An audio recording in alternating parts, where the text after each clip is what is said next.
Linda Alela, and of course beginning your Tuesday to be precise, on a very good note where we give that moment of motivation and we get to discuss what is happening in the country and so much that is playing out that we'll be looking at. Of course, it's an easy ride, or perhaps the governor or deputy governor of Siaya County has been saved by the Senate. One of the conversations that we'll be discussing this morning, also acknowledging or coming to that point of terms as a people of Kenya that the president has officially assented to law the Finance Bill 2023. What does it mean for the people of Kenya? As I would rightfully say, it is time to tighten your belts, even as we also talk about the central bank boss saying that it's going to be tight for those ones that are servicing their loans and are equally, awaiting to take loans because, well, the interest rates will be shooting up courtesy of the cases of inflation in the country and beyond. That is what we'll be discussing this morning. Equally, just seeking to see what it will be like for the Azimio team, even as they await for their boss to come from the Arab Emirates, of course, as we also get to discuss what way forward as they also get to respond and equally, react to the assenting of this document to law. So these are the conversations that we're going to be having this morning. Karibu sana.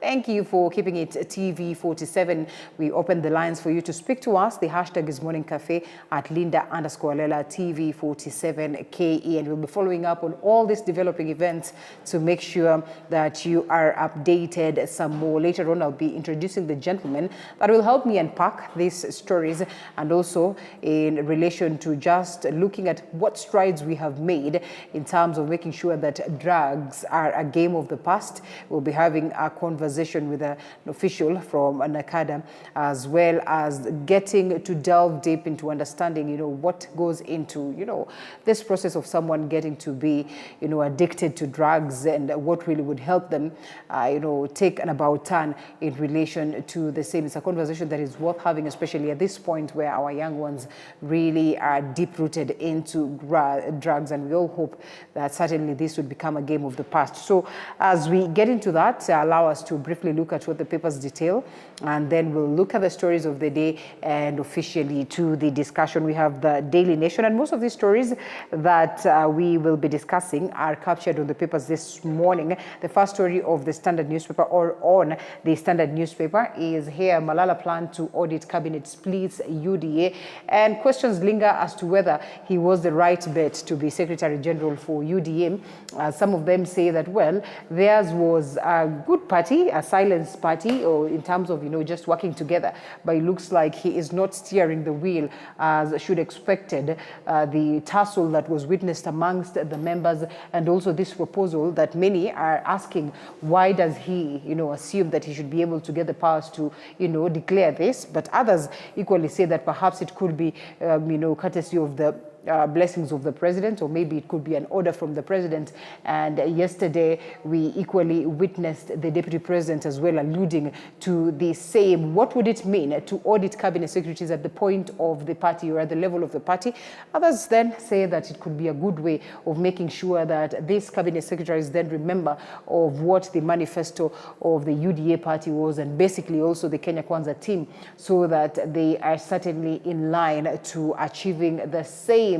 And of course, we're also we've witnessed what played out, in terms of the elections in Sierra Leone, and rivals now claim victory in Sierra Leone polls. A story captured on the World Beat, page 28, a developing story, and we'll also be following up closely on the events there to keep you up to tabs. This as the country gears itself to get into a space where we can now officially have Taluo taking up charge in Turkana in terms of making sure that we're able to tap into the oil that was discovered there for purposes of benefiting the nation. We know very well that initially the intended point of Kenyans to just get and to harvest their oil, and most importantly get value out of it, was supposed to be 2019, where then of course we would get this for purposes of selling it out. But this got us into a point of delay, and as they would rightfully say, then the conversation has been revived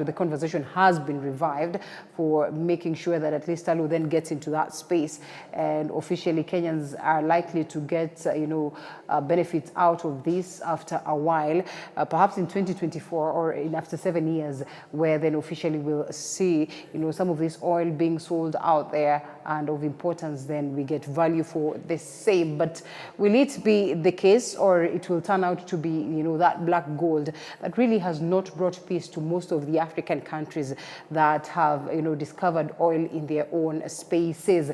That aside, why 2023 WRC rally was the toughest, a story captured on page 37, that is in the world of sports.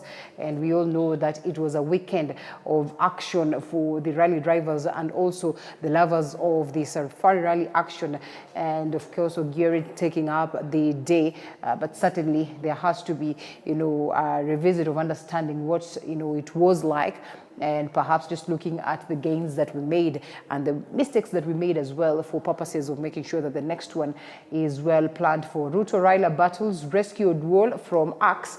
A flurry of calls from Kenya Kwanza Alliance leaders, that is yesterday, convinced the senators to vote according to their plan, and of course vanquishing any prospects of Azimio having its way in pushing out Orengo's deputy. A story captured on page 4, one of the stories that we'll be looking at. And now he's been saved. He says, well, he is going to go back to the governor, speak to him in his own special way, but equally send emissaries so that they're able to go back to a space of addressing the issues of ideology that they had and of importance serving the people of Siaya County. Showdown looms after Ruto's tax nod, and with the finance bill assented to and prices expected to rise from July the 1st, then the Azimio leaders say it is time the Mwananchi protested the high cost of living. A story captured on page 7, and we'll be looking at, this conversation later on with a gentleman that will join me, even as Kenyans are, looking forward to understand how tight they should tighten their belt and just how much they should brace themselves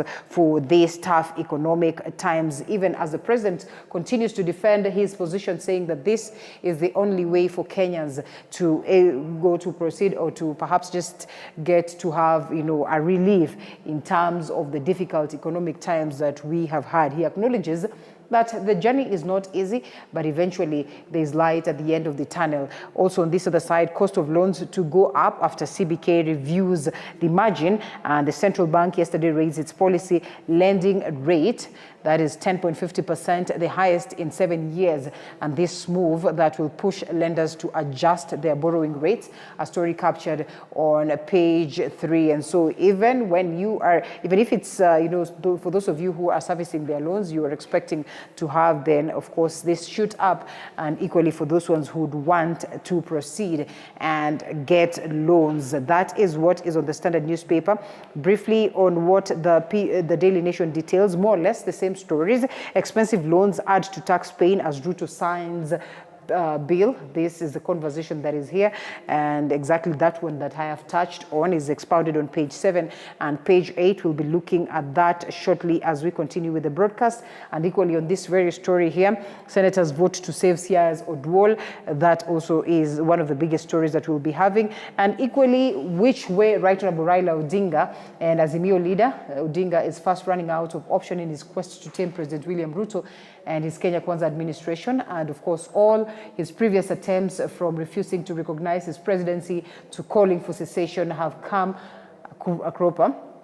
And fresh from major upsets in the National Assembly, as well as the Senate on the finance bill and the Siaya Deputy Governor impeachment motion. What does Mr. Odinga have up his sleeves this time around? A story captured on page 4 and 5, and we'll be looking at that as we await for him to land into the country, and then they proceed as the Azimio team to address the concerns that they have, and that is in behalf of their very own supporters. Automated registry of sex offenders out, and Chief Justice Martha Koome has officially launched the automated sexual offenders register, which will give judicial officers and the public as well access to key information about sexual offenders in the country. A story captured on page 3, perhaps in a bid to make sure that the justice system, as well as the crime system in terms of how we deal with crime as well, is straightened. And name cost drug law Roads urges Nasir. On this other side, in relation to crime, Mombasa politicians led by the Governor Abdul Swamad Nasir have equally challenged the government to reveal the names and the identities of the drug dealers operating in the coastal region in efforts to eradicate the banned substance. A story captured on page 10 right there is one of the biggest conversation. And on this side, good news for border borders in a free insurance training plan. This also, as we witnessed, that process that was conducted yesterday by the president, and it's a story captured on the back page of the Daily Nation right here, speaks to good news for border in free insurance training program, and that the state will pay for 1 year's cover for about 117,000 border operators. And under border care, the government will pay for 1 year insurance, as I have said, who have received road safety and first aid training, are licensed, or to ensure that they are licensed, and of course are members of a savings and credit cooperative society, that is a SACCO, for purposes of making life better for them. An initiative that aims to enlist riders to NHIF and equally ensure that they are able to handle their medical emergencies. That is on the Daily Nation. The People Daily, briefly, more or less the same stories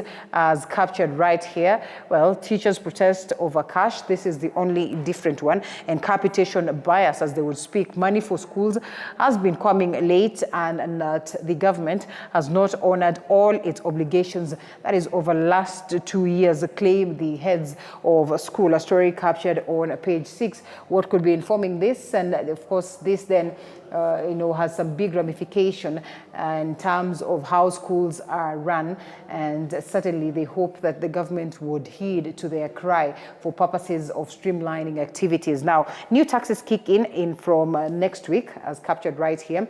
It's a mixed bag for taxpayers, as President has signed finance bill into law, meaning that from Saturday, some of the taxes become payable, while others have been staggered to September and to January. A story captured on page 4. We're looking at higher deductions that start or that begin on Saturday. The housing levy 1.5.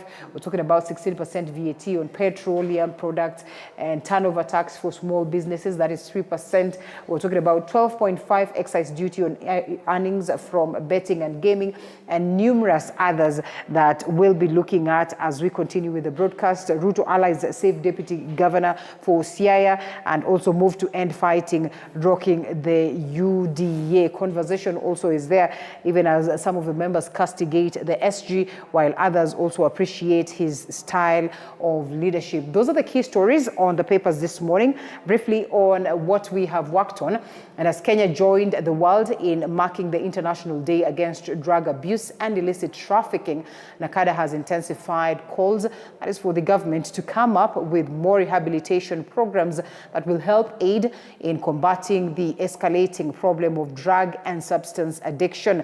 NACADA noted that stigma and discrimination of addicts has been a challenge for recovering addicts. As the fight against drug and substance abuse wages on, stigma against recovered addicts continues, unfortunately discouraging those who need help from seeking it. A report by the National Authority for the Campaign Against Alcohol and Drug Abuse indicates that in 2022, 1 in 6 people were involved in drug and substance use. This means that over 4 million Kenyans are abusing at least one substance. Huku kuna sehemu ya ibada, kama ni msikiti, ni kanisa. Hapa kuna sehemu ya ulevi. Huku kuna sehemu ambao kwamba ni watoto wanajaribu kufundishwa kusoma. Mtoto akitoka tu anapata ulevi huko pale nje. However, access to rehabilitation centers and programs has been a challenge to those recovering from drug usage. We have those who are already affected, and the question is, how do we empathize? How do we support them? How do we take care of them? But then we must also deal decisively with those who are involved in the trade, who are actually making it difficult for us as a community to live decently and live a wholesome life. With stakeholders pledging to fight tooth and nail against criminals involved in drug abuse, Kenyans have been asked to be more involved in the fight by dealing with it at the family level. We have almost lost a whole generation. Within the last 10 years, we have almost lost a generation. And the people who are suffering are these children. Intelligence in this country wakitaka kujua wewe asubuhi umeenda wapi, umefanya nini. Believe me, they are capable of doing it. Vipi hatujui mwenye kuleta madawa ya kulevya ni nani? Vipi hatujui mitaani wenye kuuza ni nani? NACADA has further maintained that it will work with the reformed brewers to come up with empowerment programs amid their concern over the loss of income in the wake of the government's spirited fight against illicit brew. Rhoda Mbatiani, TV 47.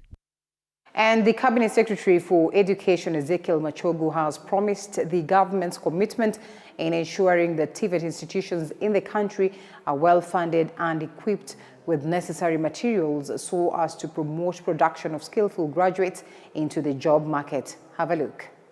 In his speech on the 15th of June 2023 before the National Assembly, Treasury Cabinet Secretary Njuguna Ndung'u noted that the education sector was among the major beneficiaries of the 2023-2024 financial year budget. This was evident in the government's move to increase TVET's funds from 23 billion to 28 billion Kenyan shillings so as to promote a skillful-oriented education system. So as to put this dream into reality, today the Cabinet Secretary of Education Ezekiel Machogu reinstated a technical and vocational education and training curriculum development, assessment and certification council that was dissolved in 2021 by the previous regime, and its functions were donated to the Kenya Institute of Curriculum Development and Kenya National Examination Council. Speaking during the inauguration ceremony of the TVET Curriculum Development, Assessment and Certification Council in Nairobi, CS Machogu assured continued funding for TVETs so as to promote their smooth operations. We can only be able to achieve Vision 2030. We can only be able to achieve our objectives as a country if we get it right in matters technical and vocational training. Because the only natural resource that Kenya has is human capital. But again, the human capital we have cannot be of any use unless we impart the necessary required competencies and skills in our young people. On her side, Technical and Vocational Training Principal Secretary Esther Muhoria has reiterated that her department will establish a competence-based curriculum through acquisition of skilled trainees that are well conversant with the TVET education system. You are the body that is going to ensure that the national polytechnics are doing the correct thing. And for me, that is absolute, because we must be seen to do the correct thing by the populace of Kenya. The newly appointed council has promised to rectify the situation and adopt a transparent operation that will enable the government to achieve its Vision 2030 goals. They have further noted that they are determined to produce international standard graduates so as to link Kenyan youth with job opportunities from other countries. I will work to the best of my knowledge and ability to fulfill my responsibilities by providing leadership to the council and guiding the council's decision-making process. I'm only too aware, Your Excellency, of what has happened in SIDAC in the last few years. We hope we don't go that way. As all this happens, the Presidential Working Task Force on Education Reforms is set to conclude its work and hand over the recommendation and its funding to the President. All eyes are now set to the task force to give further directions on how to make the TVET sector even better. Jackson Chacha, TV 47. Now, high poverty levels have long been identified as a significant factor exacerbating the prevalence of gender-based violence in Kilifi County. The adverse socio-economic conditions faced by individuals and families in the region have created an environment that fosters inequality, vulnerability, and desperation, often leading to incidents of violence against women and girls. Speaking at Kasarani grounds in Magarini sub-county, the stakeholders acknowledged the reduction in cases of gender-based violence in the area. However, the poverty still posed a major influence in the current rates GBV. The stakeholders calling on Kilifi Governor Gideon Mung'aro to accelerate development programs that will empower residents economically, a move that will aid the fight against gender-based violence. Talk to them, they talk to us, and out of that, we know what they want. I believe that as leaders, it is important to know the problem of your people. And the surest way to know that problem is to live in that problem. Mrs. Mercy Kadi, the chair lady of a local women rights lobby group, Sauti ya Wanawake, spoke to the impact of rising awareness women rights. The transformative effect this has had on these young girls cannot be overstated. It is truly inspiring to witness the positive change that you've brought to my community, and I'm glad, I'm proud of you. I stand before you to express my sincere appreciation for the commendable work undertaken by ActionAid. Local lobby groups such as Sauti ya Wanawake work in partnership with ActionAid Kenya on 3 areas: challenging violence against women and girls, women in leadership, and economic empowerment for women and girls. Sauti ya Wanawake Magarini is a movement that works in partnership with ActionAid, and our coverage area is the whole of Magarini sub-county. We have a structure, we have the umbrella, and we work in partnership with ActionAid.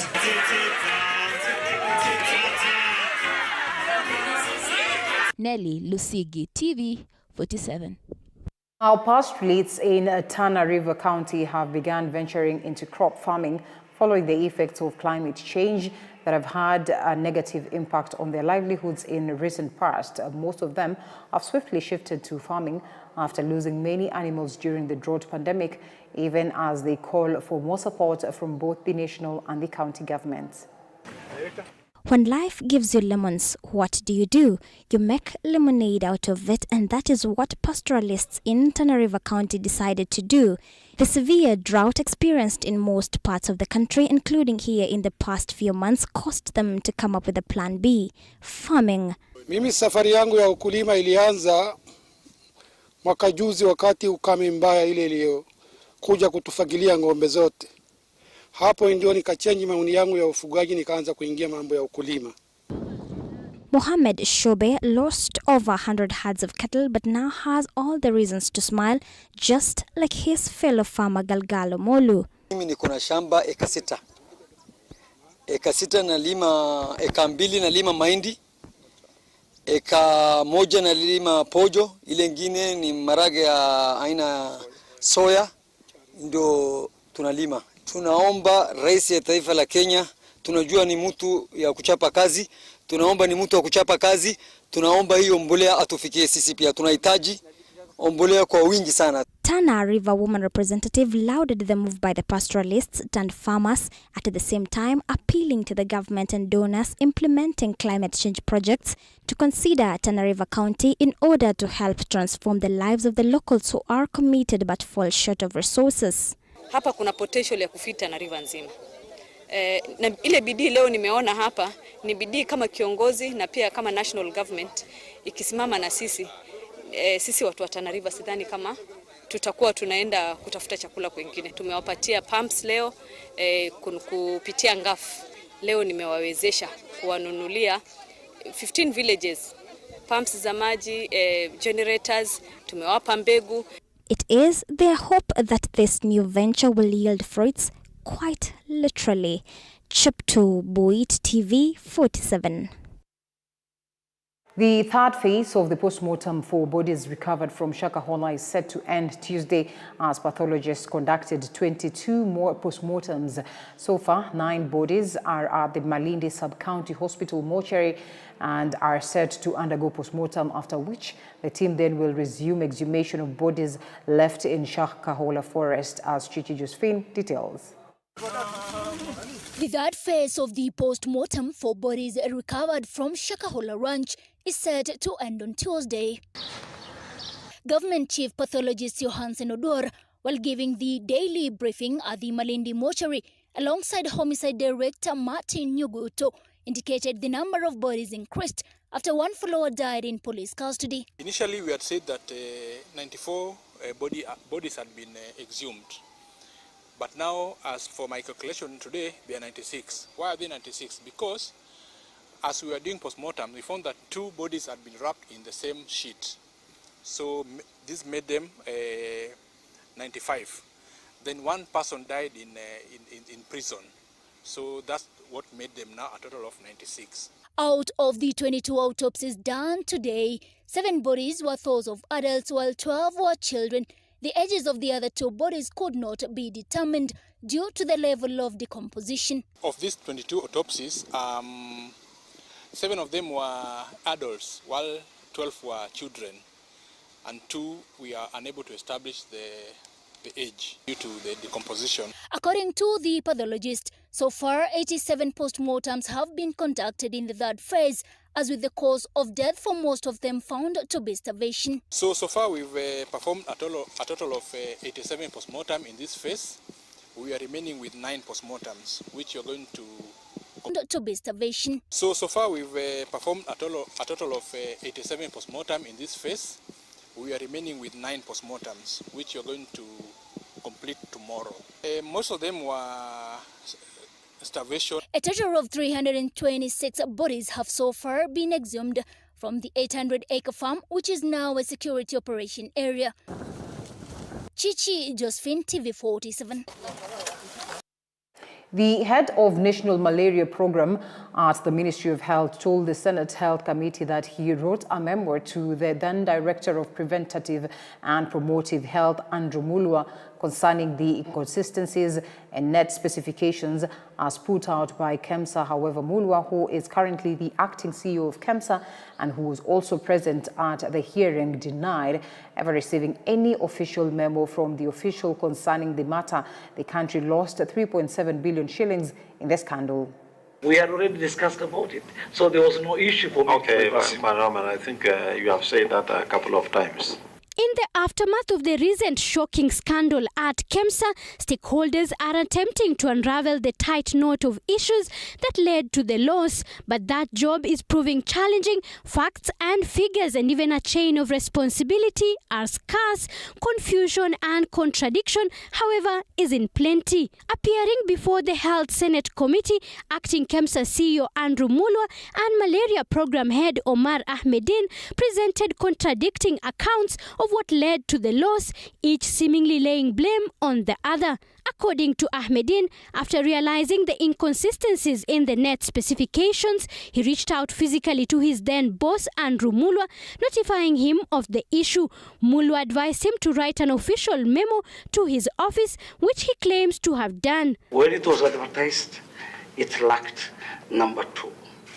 That's what I discussed with my director here, and that's what he requested me to write. And that's what I wrote to him, which I never got a feedback.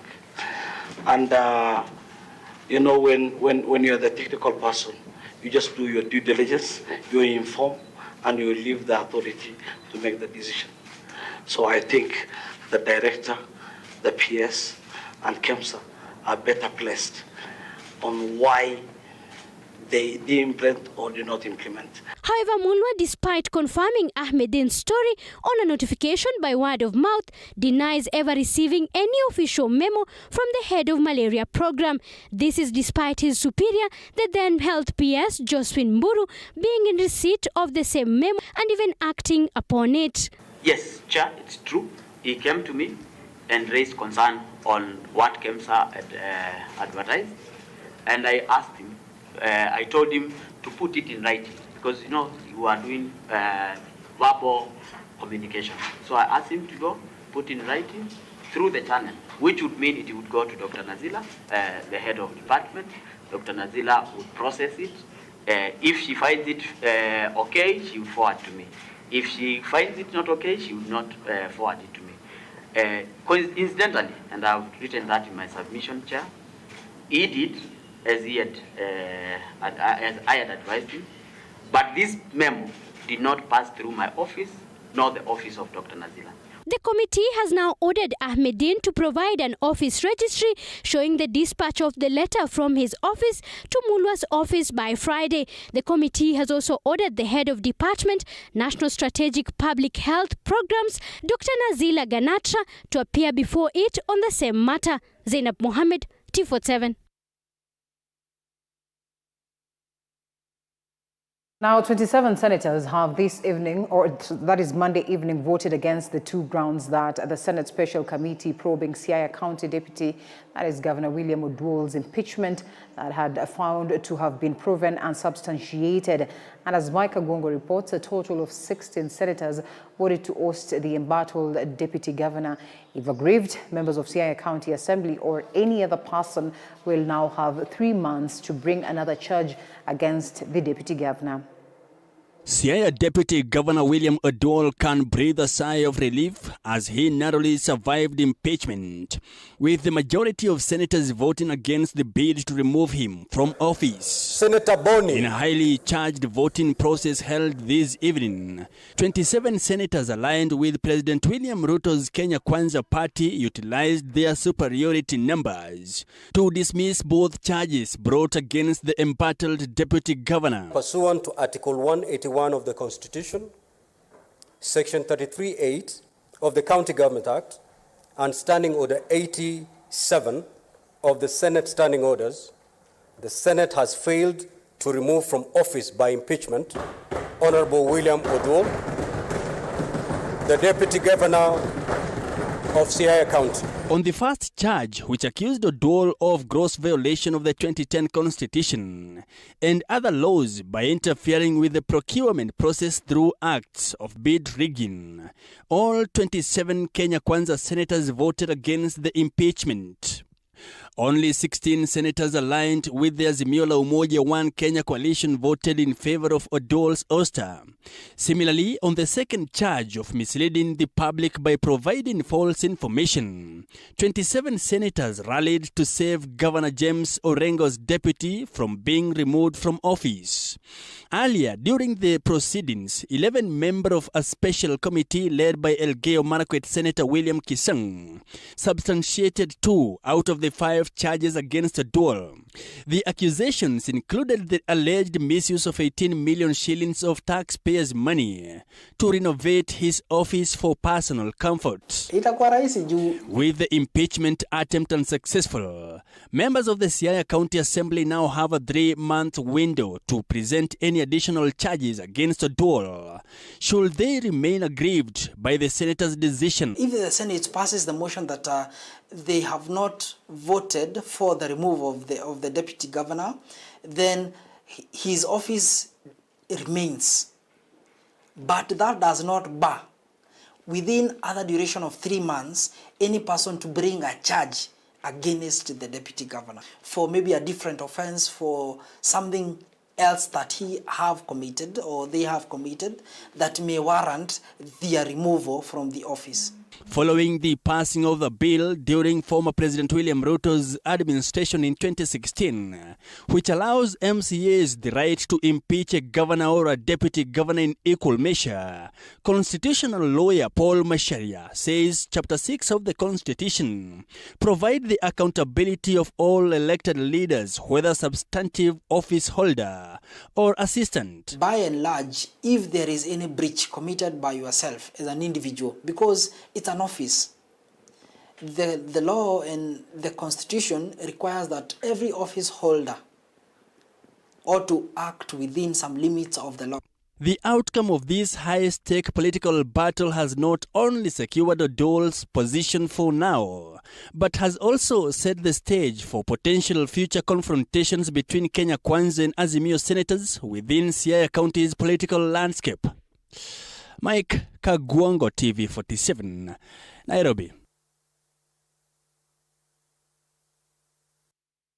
Now, Deputy President Rigathi Gachagua has condemned the chaos witnessed in Mombasa over party leadership. The chaos erupted after supporters of Nyali Member of Parliament Muhammad Ali and Hassan Omar's supporters clashed. A section of UDA delegates have condemned the violent incident witnessed last Saturday that led to the cancellation of the Mombasa UDA Delegates Forum and the launch of party membership drive. Led by the Voice of Mombasa movement, a social movement and business initiative by former MCA candidates of the UDA party, they called on the party's disciplinary organs to take action against the perpetrator of the violence. People only fight for a popular party. All these other briefcase parties, nobody is bothered about them because nobody even knows about their existence. So the more vicious leadership wrangles are, the better for the party. So it is healthy, and we encourage people to criticize the Secretary General. I've been here, I've told him a few issues I think he should correct, and it's only that I've not corrected him in public. The Saturday meeting, attended by UDA Sec Gen Cleophas Malala, ended prematurely after supporters of Nyali MP Mohamed Ali and Iyala MP and UDA National Vice Chairman Omar Hassan clashed. Ni issues za discipline.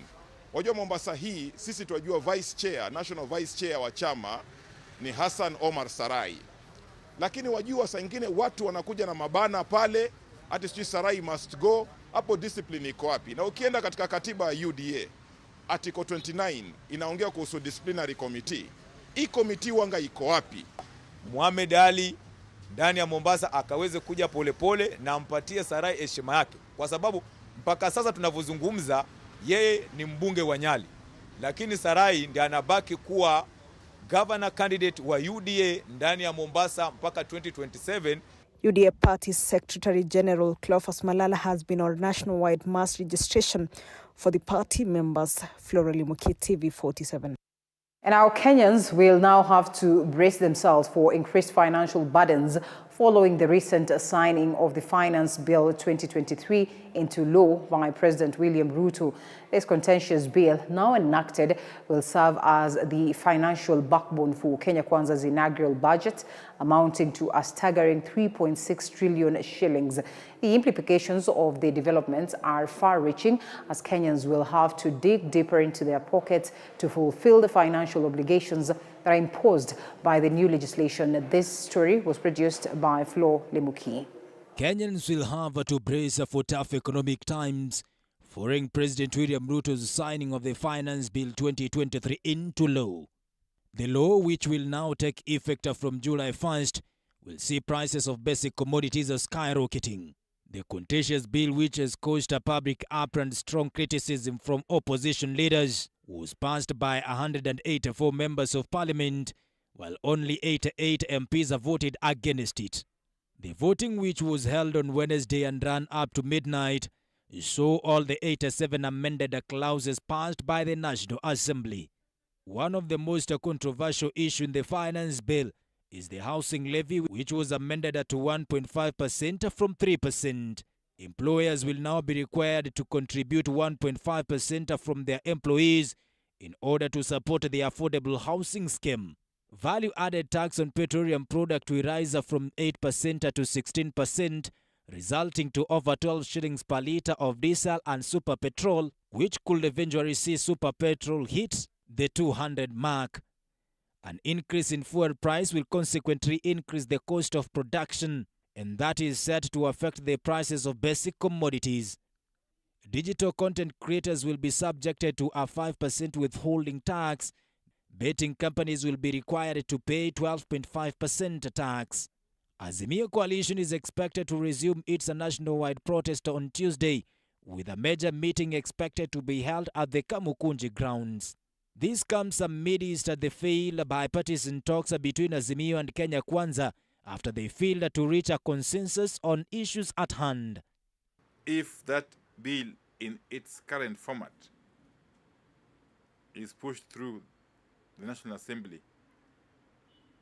it may herald a new phase of serious mass action. As a matter of fact, when we were in Kisumu over the weekend, we did allude to the fact that this mass action might start around the 3rd of July. Yes. The president also approved the Parliamentary Appropriation Bill of 2023, warranting the additional spending by the national government of 22.9 billion Kenyan shillings from the Consolidated Fund. It is the first appropriation bill under the Kenya Kwanza government and therefore seeks to align its manifesto and promises through assignment of actual resources to meet various services and projects. Jackson Chacha, TV47. And by the end of the year, you will be able to trade in your fossil-fueled boda for an electric one, provided you undergo mandatory training on the same. President William Ruto says the government has secured 100,000 units by the end of the year for the exchange, and this migration will be the first step in curbing the increasing carbon emissions from the vehicles in the country. Kenya has over 1.5 million bodabodas operating on its busy streets, clearly one of the most popular modes of transport in the country. This number continues to significantly increase, especially in rural areas, to ferry people and cargo. The President of the Republic says the country is on a mission to achieve 100% green energy adoption, and the bodaboda sector will be among the first sectors to adjust to this transformation. Nitapanga na watu wa NYS. Nitapanga na counties. Nitaongea na Council of Governors pamoja na wabunge. Tunataka hiyo kazi yote ya training pamoja na license isipite shilingi 2,500. In addition, he revealed that electric bodabodas will in the long term reduce fuel and maintenance costs for riders. Na hiyo ni kazi mzuri. Mimi nataka niwahakikishie tutawashirikisha, tutawashikanisha na opportunity ndio tuweze kwenda mbele pamoja. Mimi nitahakikisha wote wameletwa ndani, tuwashikishe pamoja. Hii bodaboda sector ikuwe timu moja ambaye hakuna mtu atasema niko chama hii ama iko group hii. The rollout will begin from November this year, with the 100,000 unit exchanges expected by the end of this year. Eric Matika, TV47. Now, Kenya ranks as the third most targeted country in the continent in cybersecurity threats, with cyber crimes almost doubling in the last year. Communications Authority Director General, that is Ezra Chiloba, says this can be attributed to the lack of misuse of firewalls, and the country, of course, must adapt the latest in its infrastructure to safeguard data in the country. Cases of cyber attacks in Kenya have skyrocketed, reaching a high of 444 million incidences in the last 6 months, up from 350 million in the same period last year. The Communication Authority of Kenya says the situation is escalating faster than anticipated as Kenya continues to grow in the digital space. It's important that citizens are aware about their rights and obligations when they're actually in the cyberspace.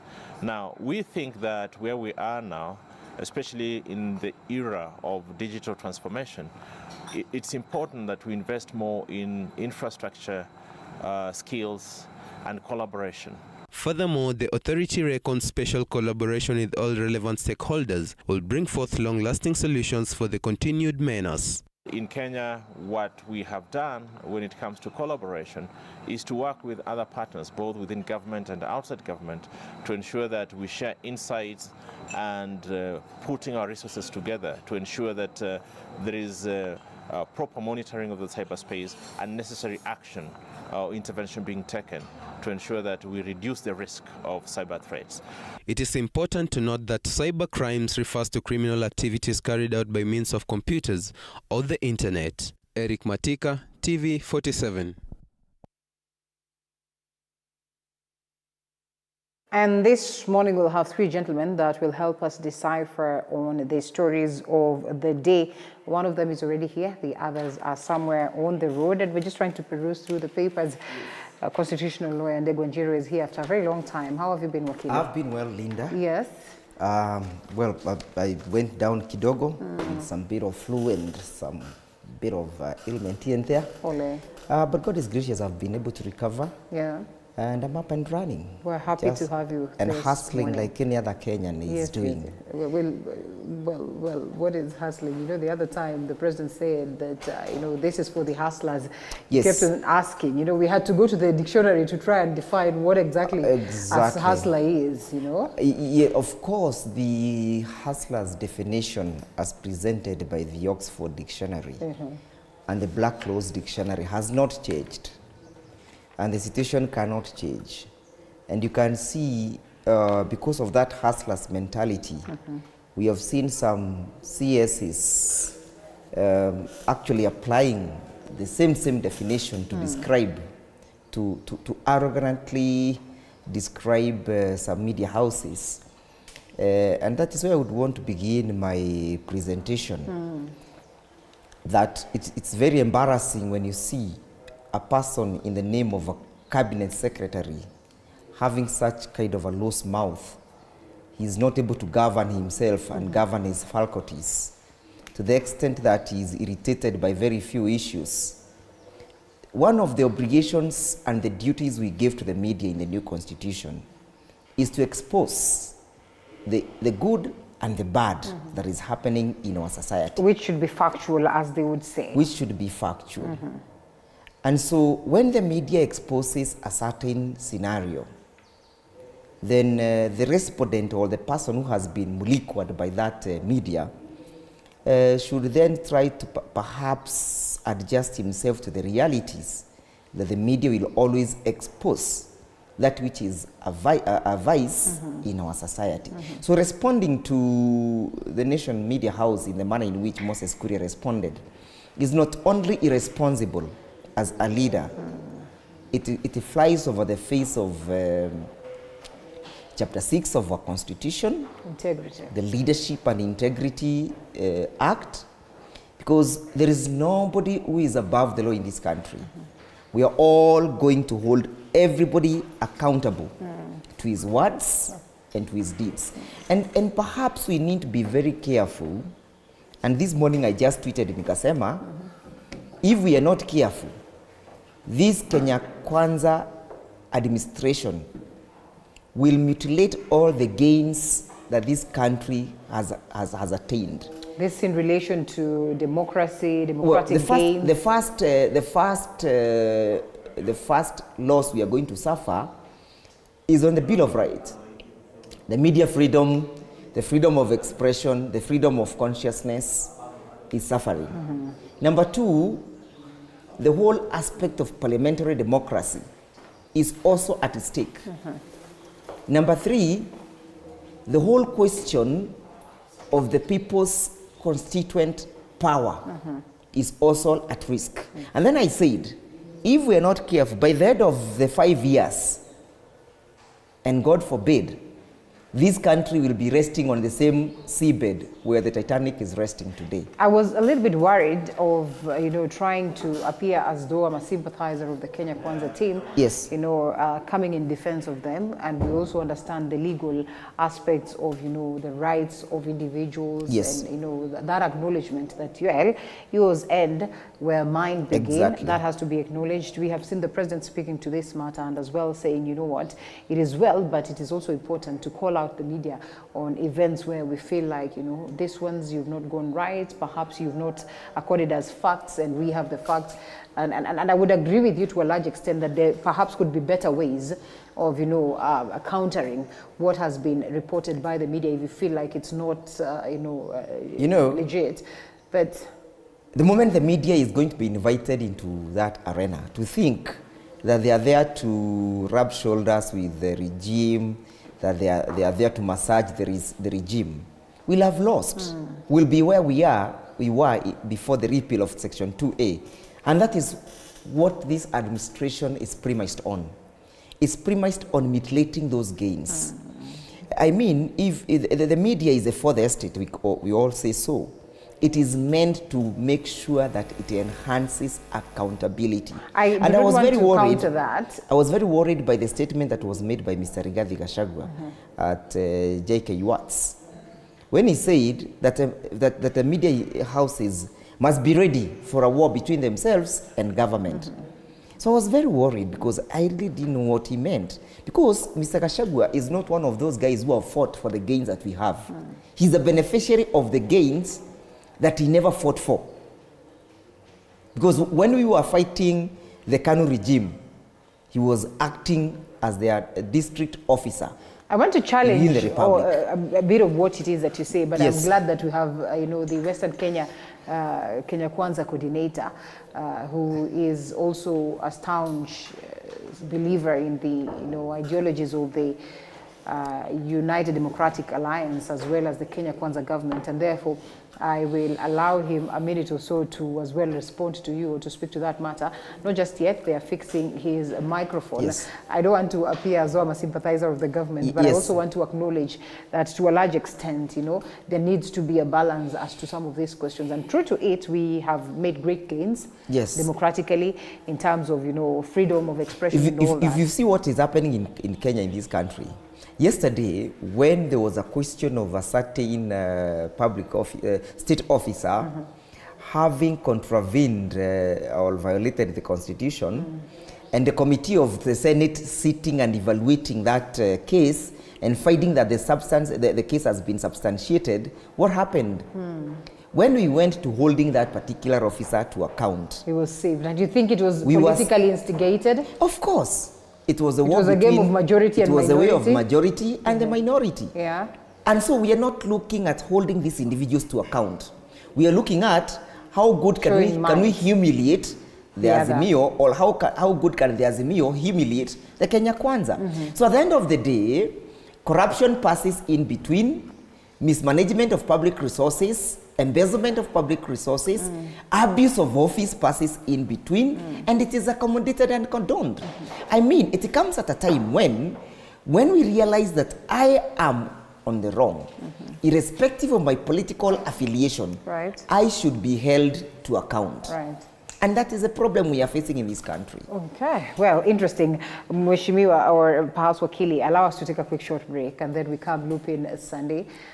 We get his response on the same, and I'm glad that you start us on a note where we obviously would have wished to begin, especially on this dual case, but also very important that we speak to what it is that we have witnessed. It's been a show of, bravado, so to speak, that you as the media, mtajua tuko, and equally the media saying that mtajua there is freedom, of expression in all this, and somewhere in between, if we're not going to address this, it's going to be ugly and messy, because to an extent where there is a court order that is to violated, if we want to term it that way, then it shows that clearly we have a problem as a nation. So let's take a quick short break, and then we come back on that very note.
to listen to propaganda.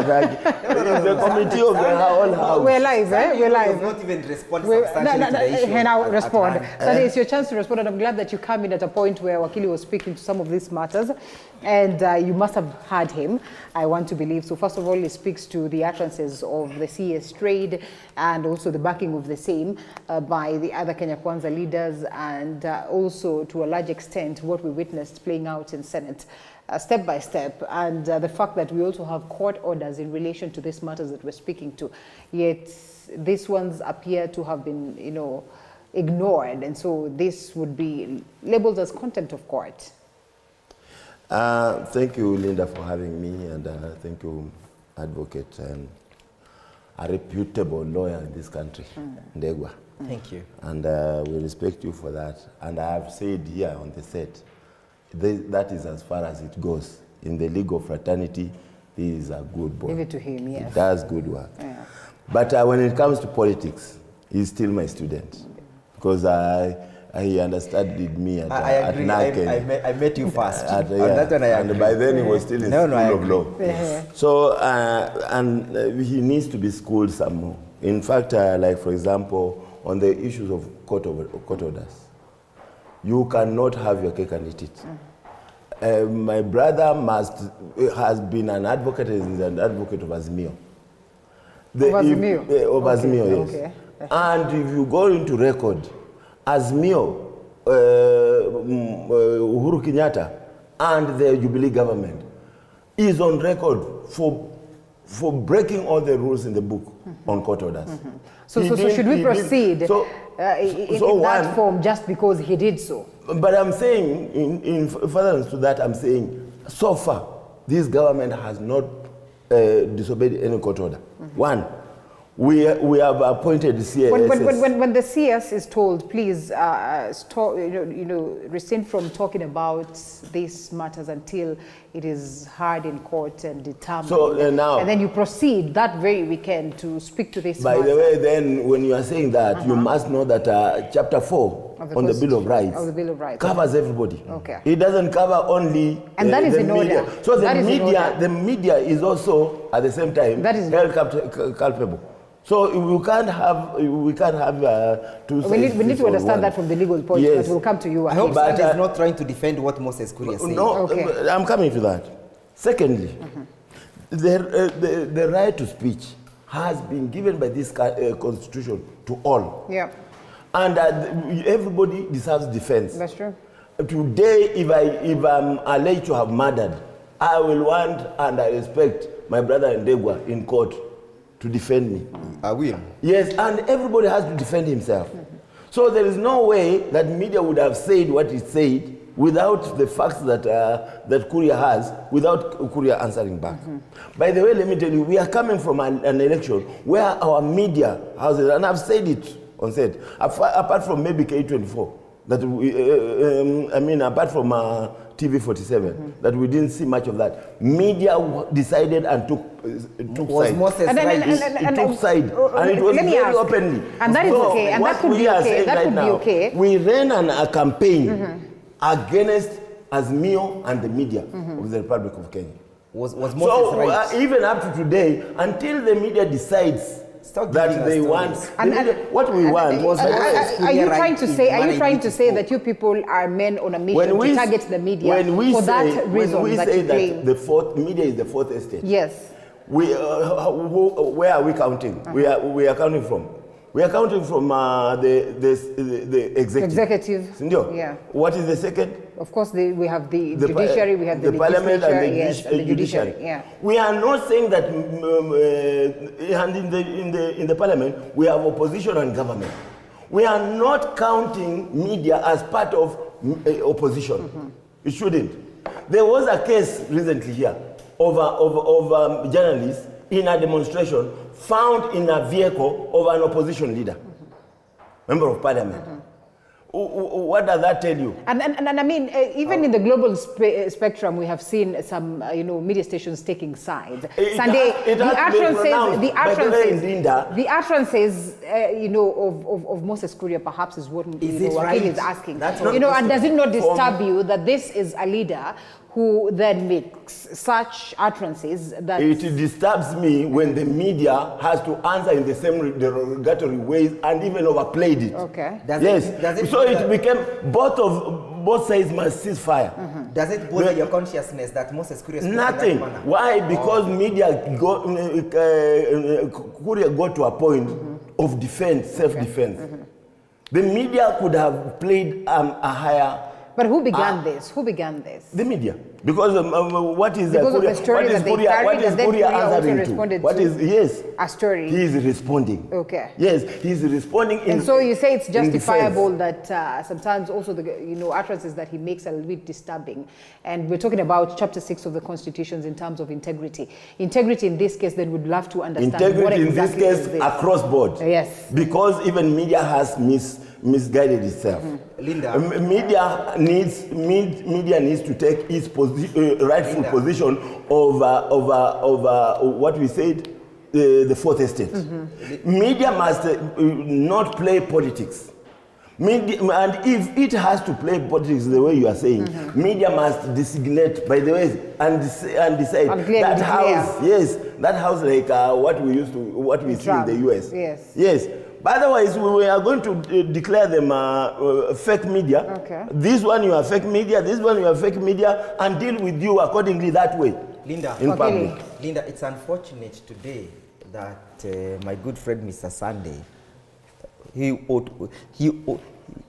ought to be my teacher for political aspects, has decided to rant other than to give the correct position. The question we're asking is very simple. Whether Moses Kuria was right in the manner in which he spoke, number one. Number two, whether Mr. Gachagua was right in threatening the media, number two. You see, when you speak about chapter 6, it is completely deals with specific cadres of individuals, and the media is not within that cadre. The cadre of the individuals dealt with in chapter 6 of the Constitution is the leaders. But we also agree that the media has to hold itself with some... They must have some accountability, yes. Yeah.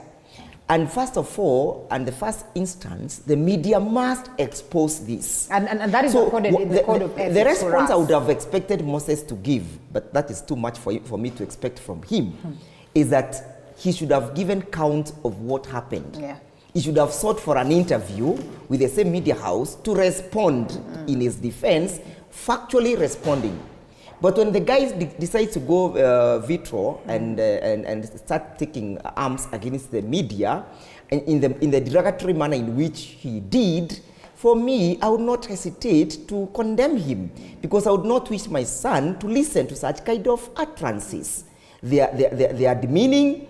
They are horrible, they are irresponsible, they are street statements that should not be coming from a leader. And if anybody is offended by the response by that particular media house, the best thing you could have done is to have a substantive response. Linda, you must agree, in the world over, not just exceptionally in Kenya, media has destroyed careers of politicians. Okay. Yes. Does it make it even worse when he has the derogatory statements? So if when you want to talk about derogatory, already you have called me a thief.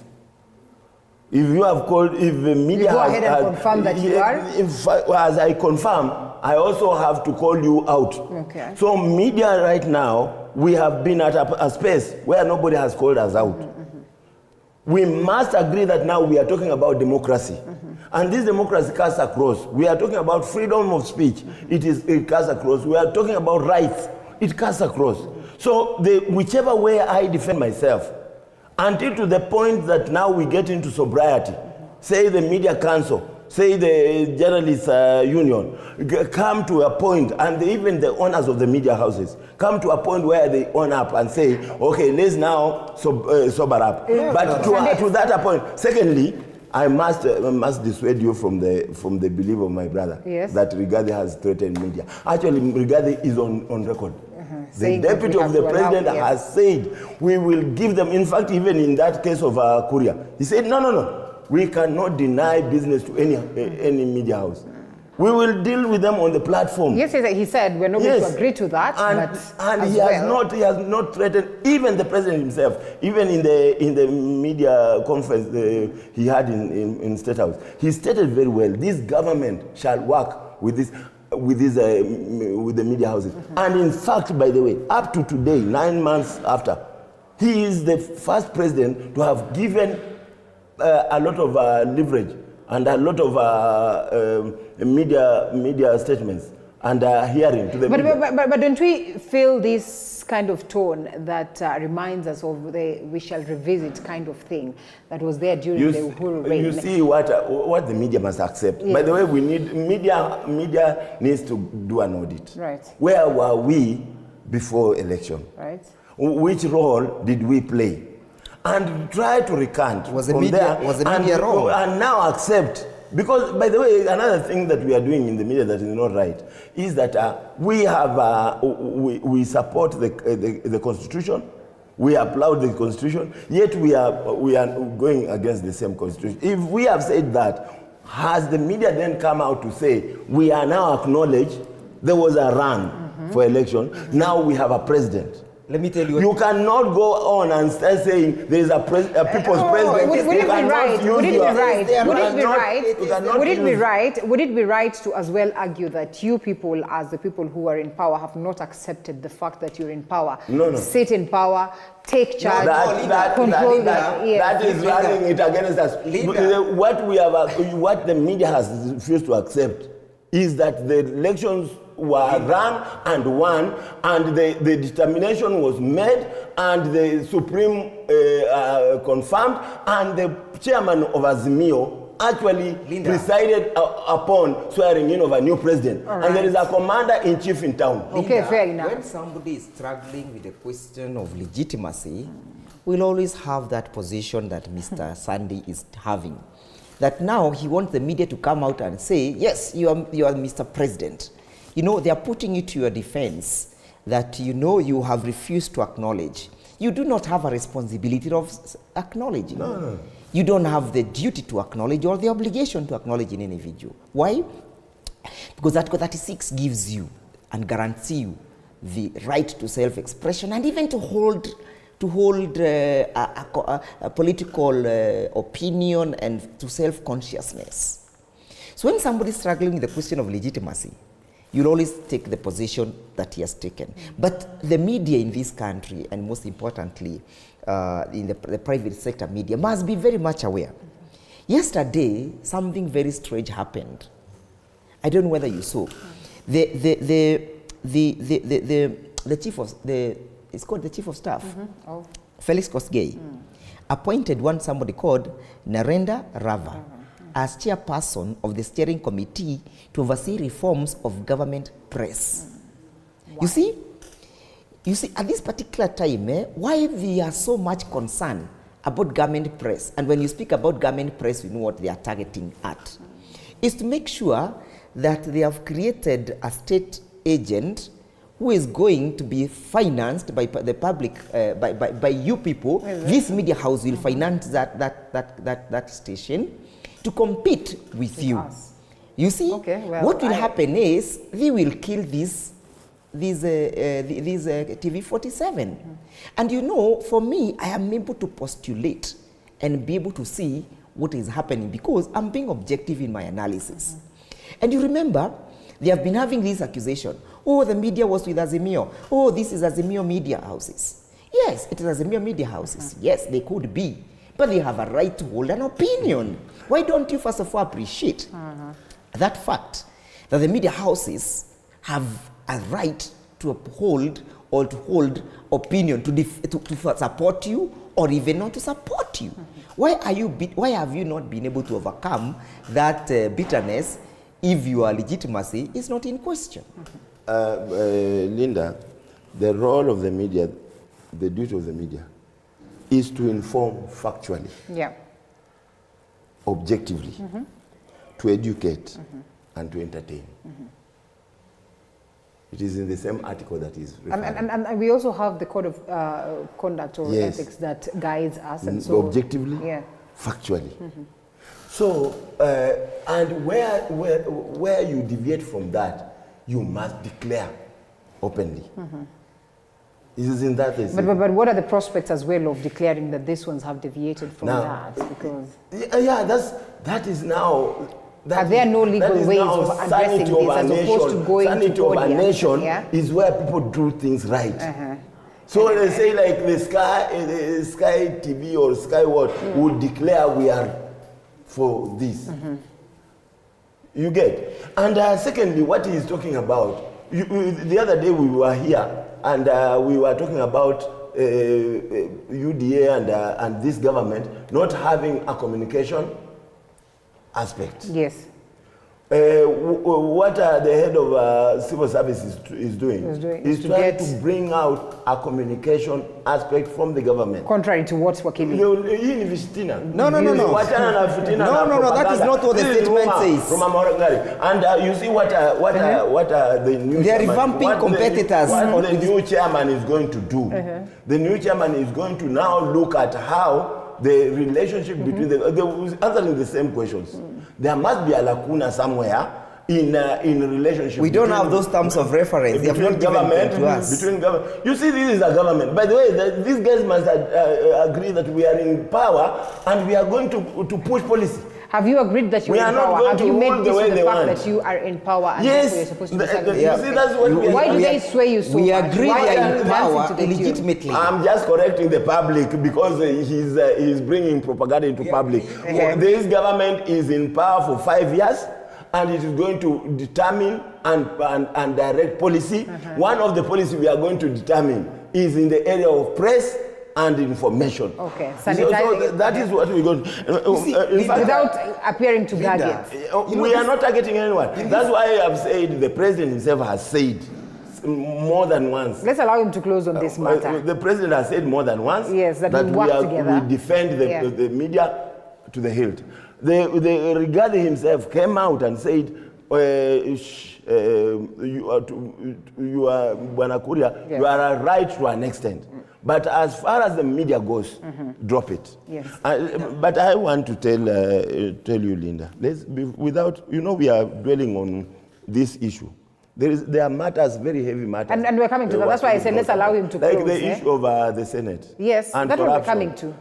That one we're coming to. Let me close over by saying that when Honorable Ruto was put to task to see or to say whether he appreciates and identifies with what Moses said. President Ruto. With what he said that Moses Kuria has a right to self-expression. That is what he said. He never cautioned that this right to self-expression should be in a manner that is respectful, not manner in which he used the street statements and the Sabina Joy statements that he made. Now you're making it even worse for yourself. All right, proceed. In my view, that does not show that Honorable Ruto and Mr. Gachagua, they are out in defense of the media houses. If they were out in the defense of the freedom of the media, they would have first of all put him to task, ask him to apologize, and then say, next time you are aggrieved by such a situation, this is the right way to follow. If at all he was aggrieved, we even have the code of conducts. He would have taken actions against that media house or against that particular journalist. But now let's move on to the issues that he has raised. Even before you move on, now you have just brought it. No. I thought we were closing it. This government, Linda, has the president, has a deputy president, and has the prime cabinet secretary in that command, who is actually a supervisor of the cabinet, the cabinet. You must not cherry pick. You must also say what the president said, what the deputy president said, and what the cabinet secretary, prime cabinet secretary said. And he said, where does he rank? Me, he doesn't rank anywhere. No, so for you now, no, he doesn't rank. No. Okay, fair enough. Let's try and strike a balance. Now that tells you that if he does rank, that tells you the propaganda and no, it's not propaganda. Tell me where he ranks in the Constitution, Mr. Sunday. Tell me where that person ranks in the Constitution. You see, tell me where he ranks in the Constitution. Part of the cabinet. We elected. Part of the cabinet. There's nothing like that. We elected a parliament. Parliament vetted him and passed him. Who are you? No. So now I hold an opinion that's your opinion. Yes, and I'm Sabina Joy. I'm entitled to it. And not allow for us to have this Sabina Joy conversation. Let us shelve that. No, we're not going to allow for that. Second on that. Because if we're going to condemn someone on basis of what they say, I think that's why I'm saying. Yes. We can't, because we can't just bring streetwise talk. Fair enough. So fine. What does the CS for? Because the Prime Minister said very well that yes, people have rights to talk. Yeah. However, as leaders, we must weigh what we say in public and how that can affect government. And that is also an opinion. A good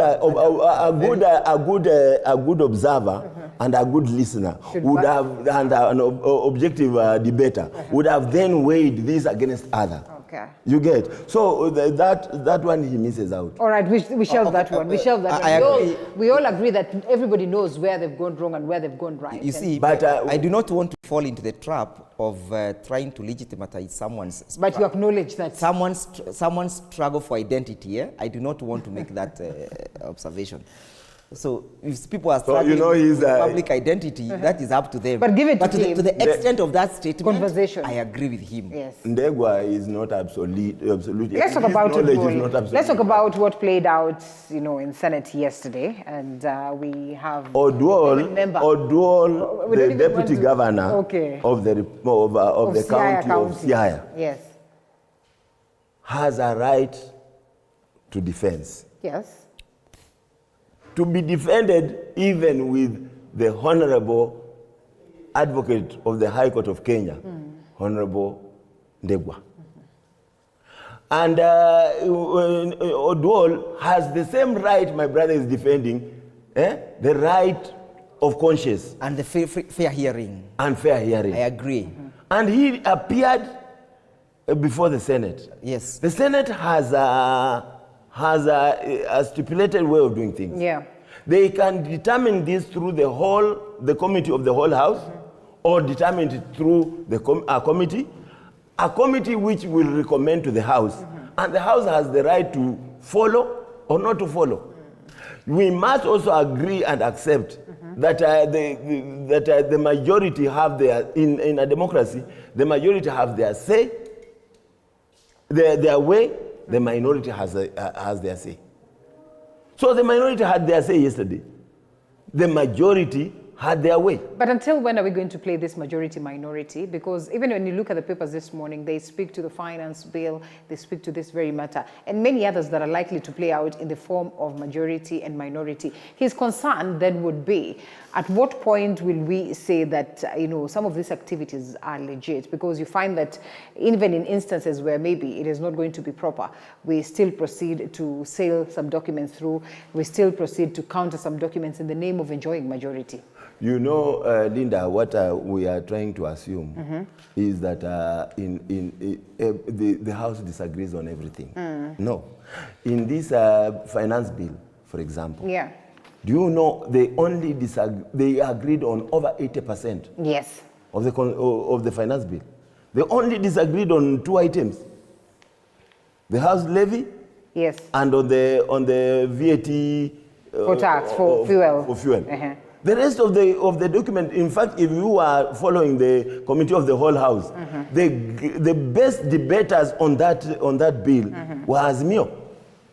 It was Nyikal, it was Mbadi, it was the majority leader. Yeah. They debated even in a way that brought out more facts, Linda, on that, and on everything they would call yes or no, and it would go. Linda. It was only about two issues.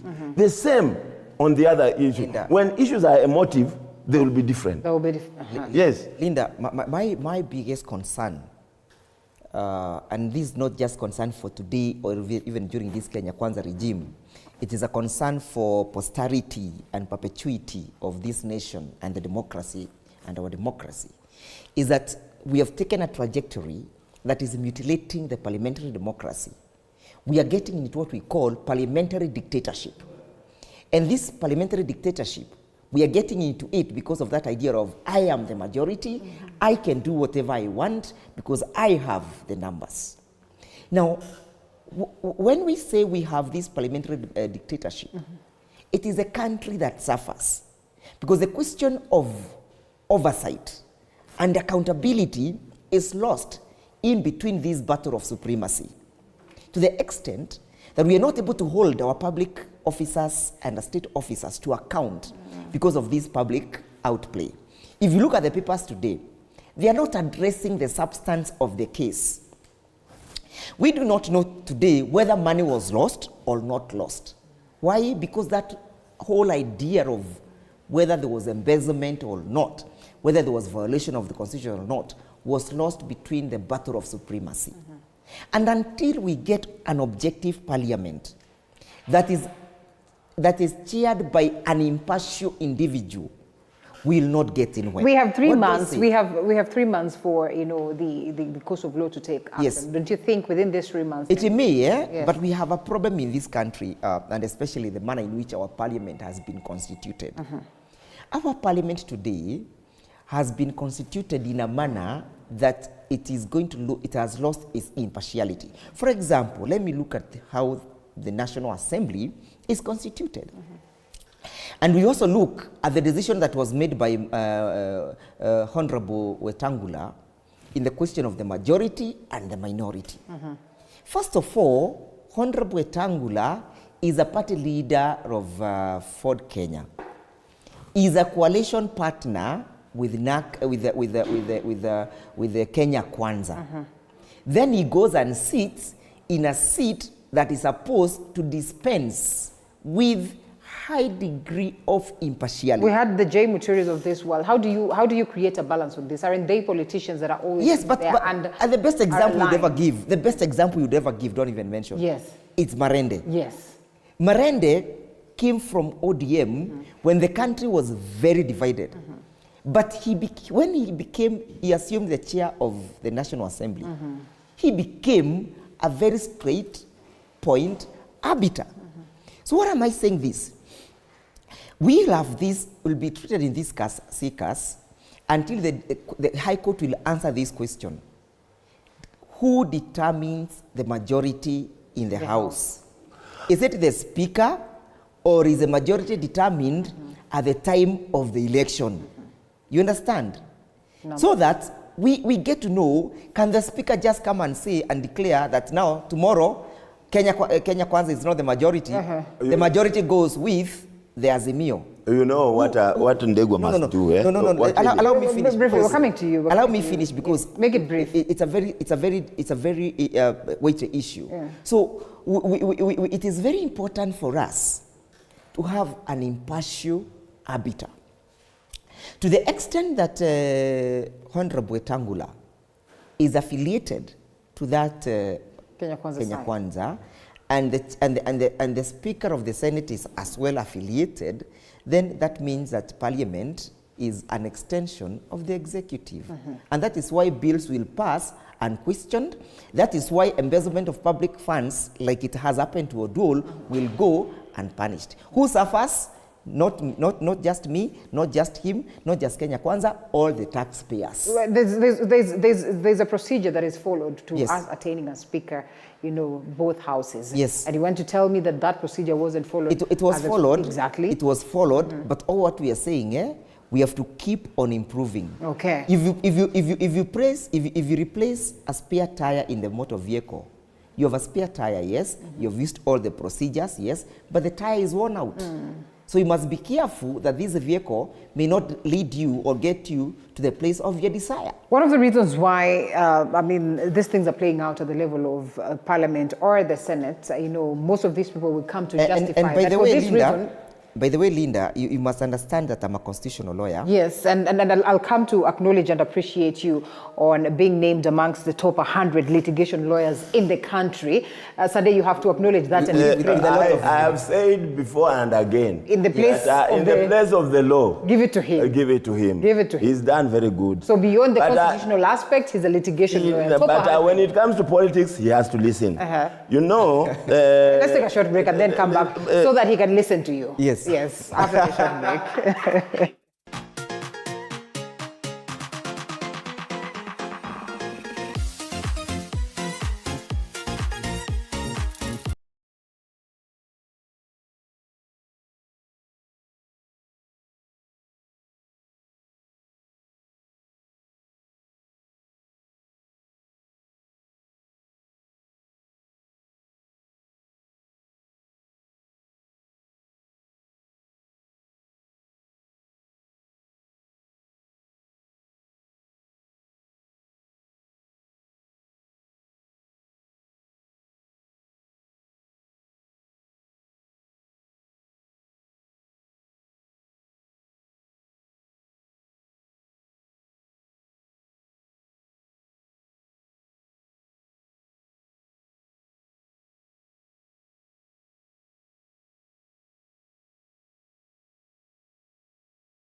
And Dr. Eric Ragallo joins us, political analyst. Thank you so much for creating time to be with us this morning. Still with me in studio, Sunday Oyolo, as well as Wakili Ndegwa Njiru. It was on that point of appreciating Wakili's, being named as amongst the top 100 litigation lawyers in the country, perhaps amongst the top 10 if you look at it keenly.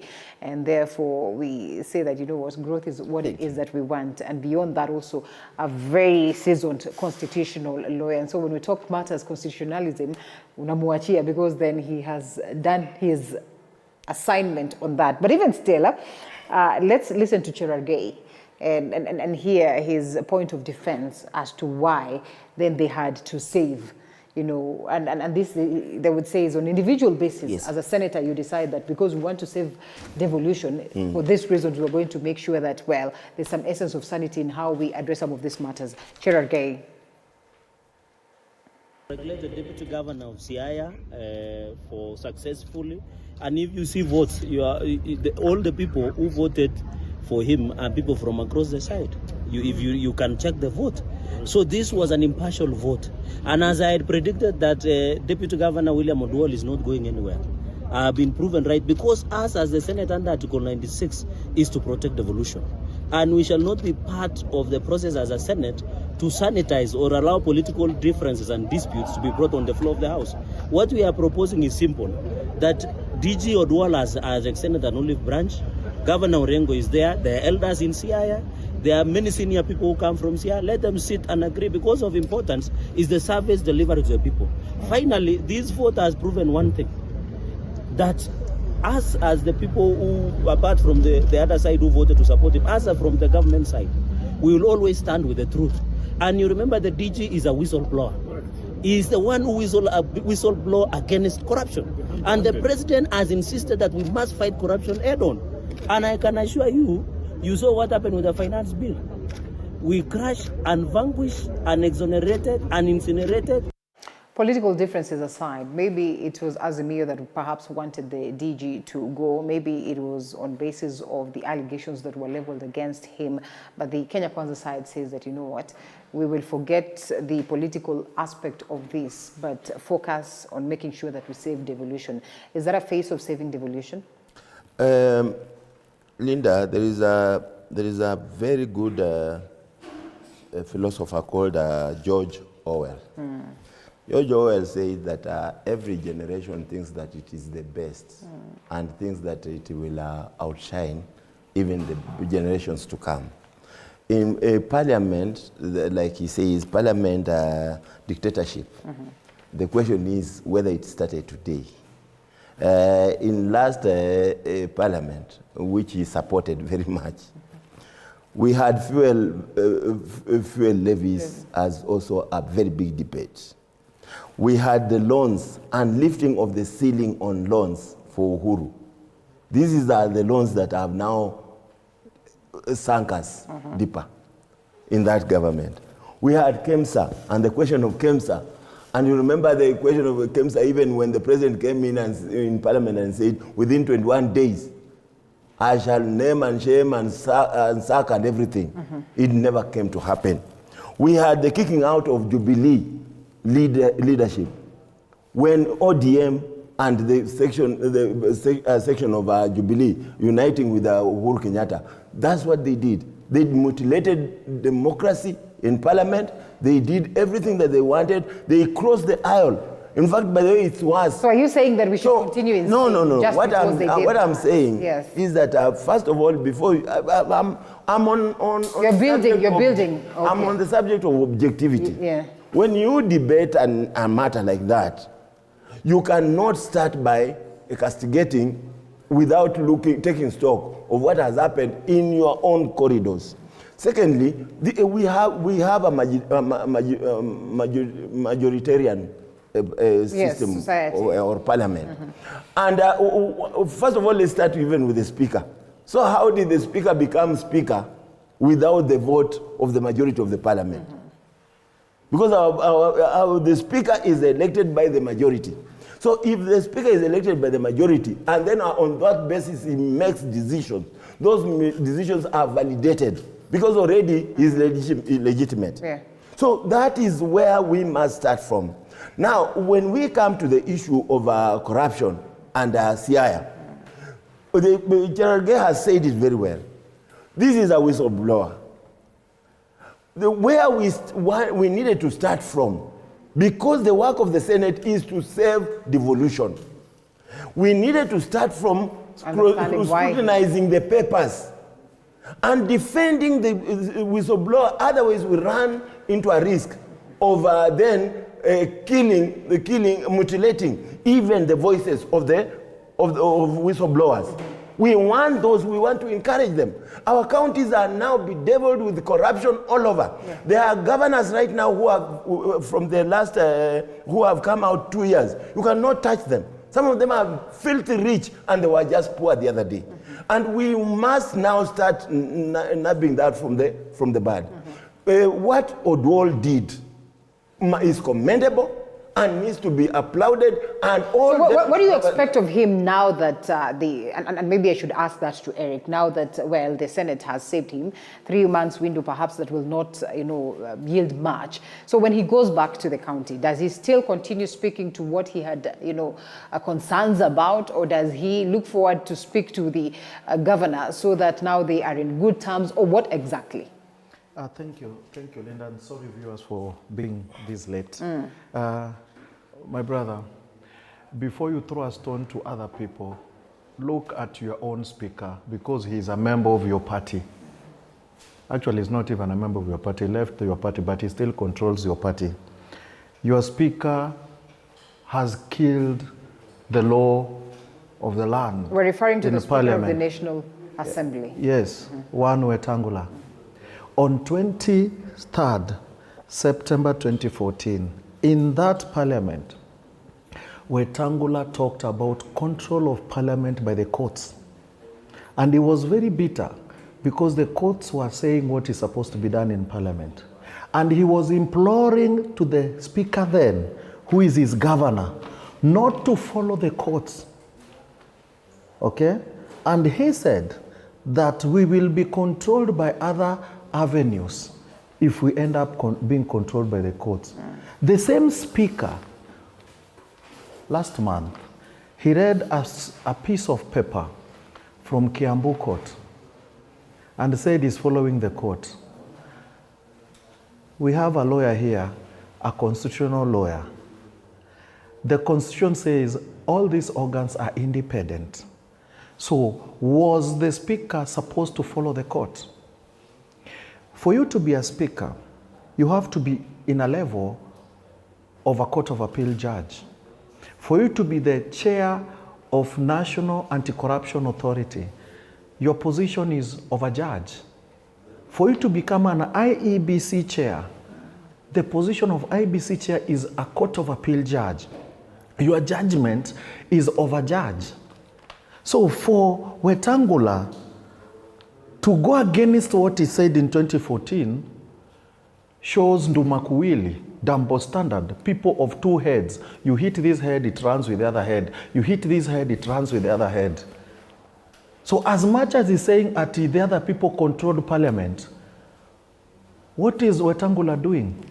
He wants to kill other people's politics by bringing Sabina and others to become leader of minority or leader of whatever it is.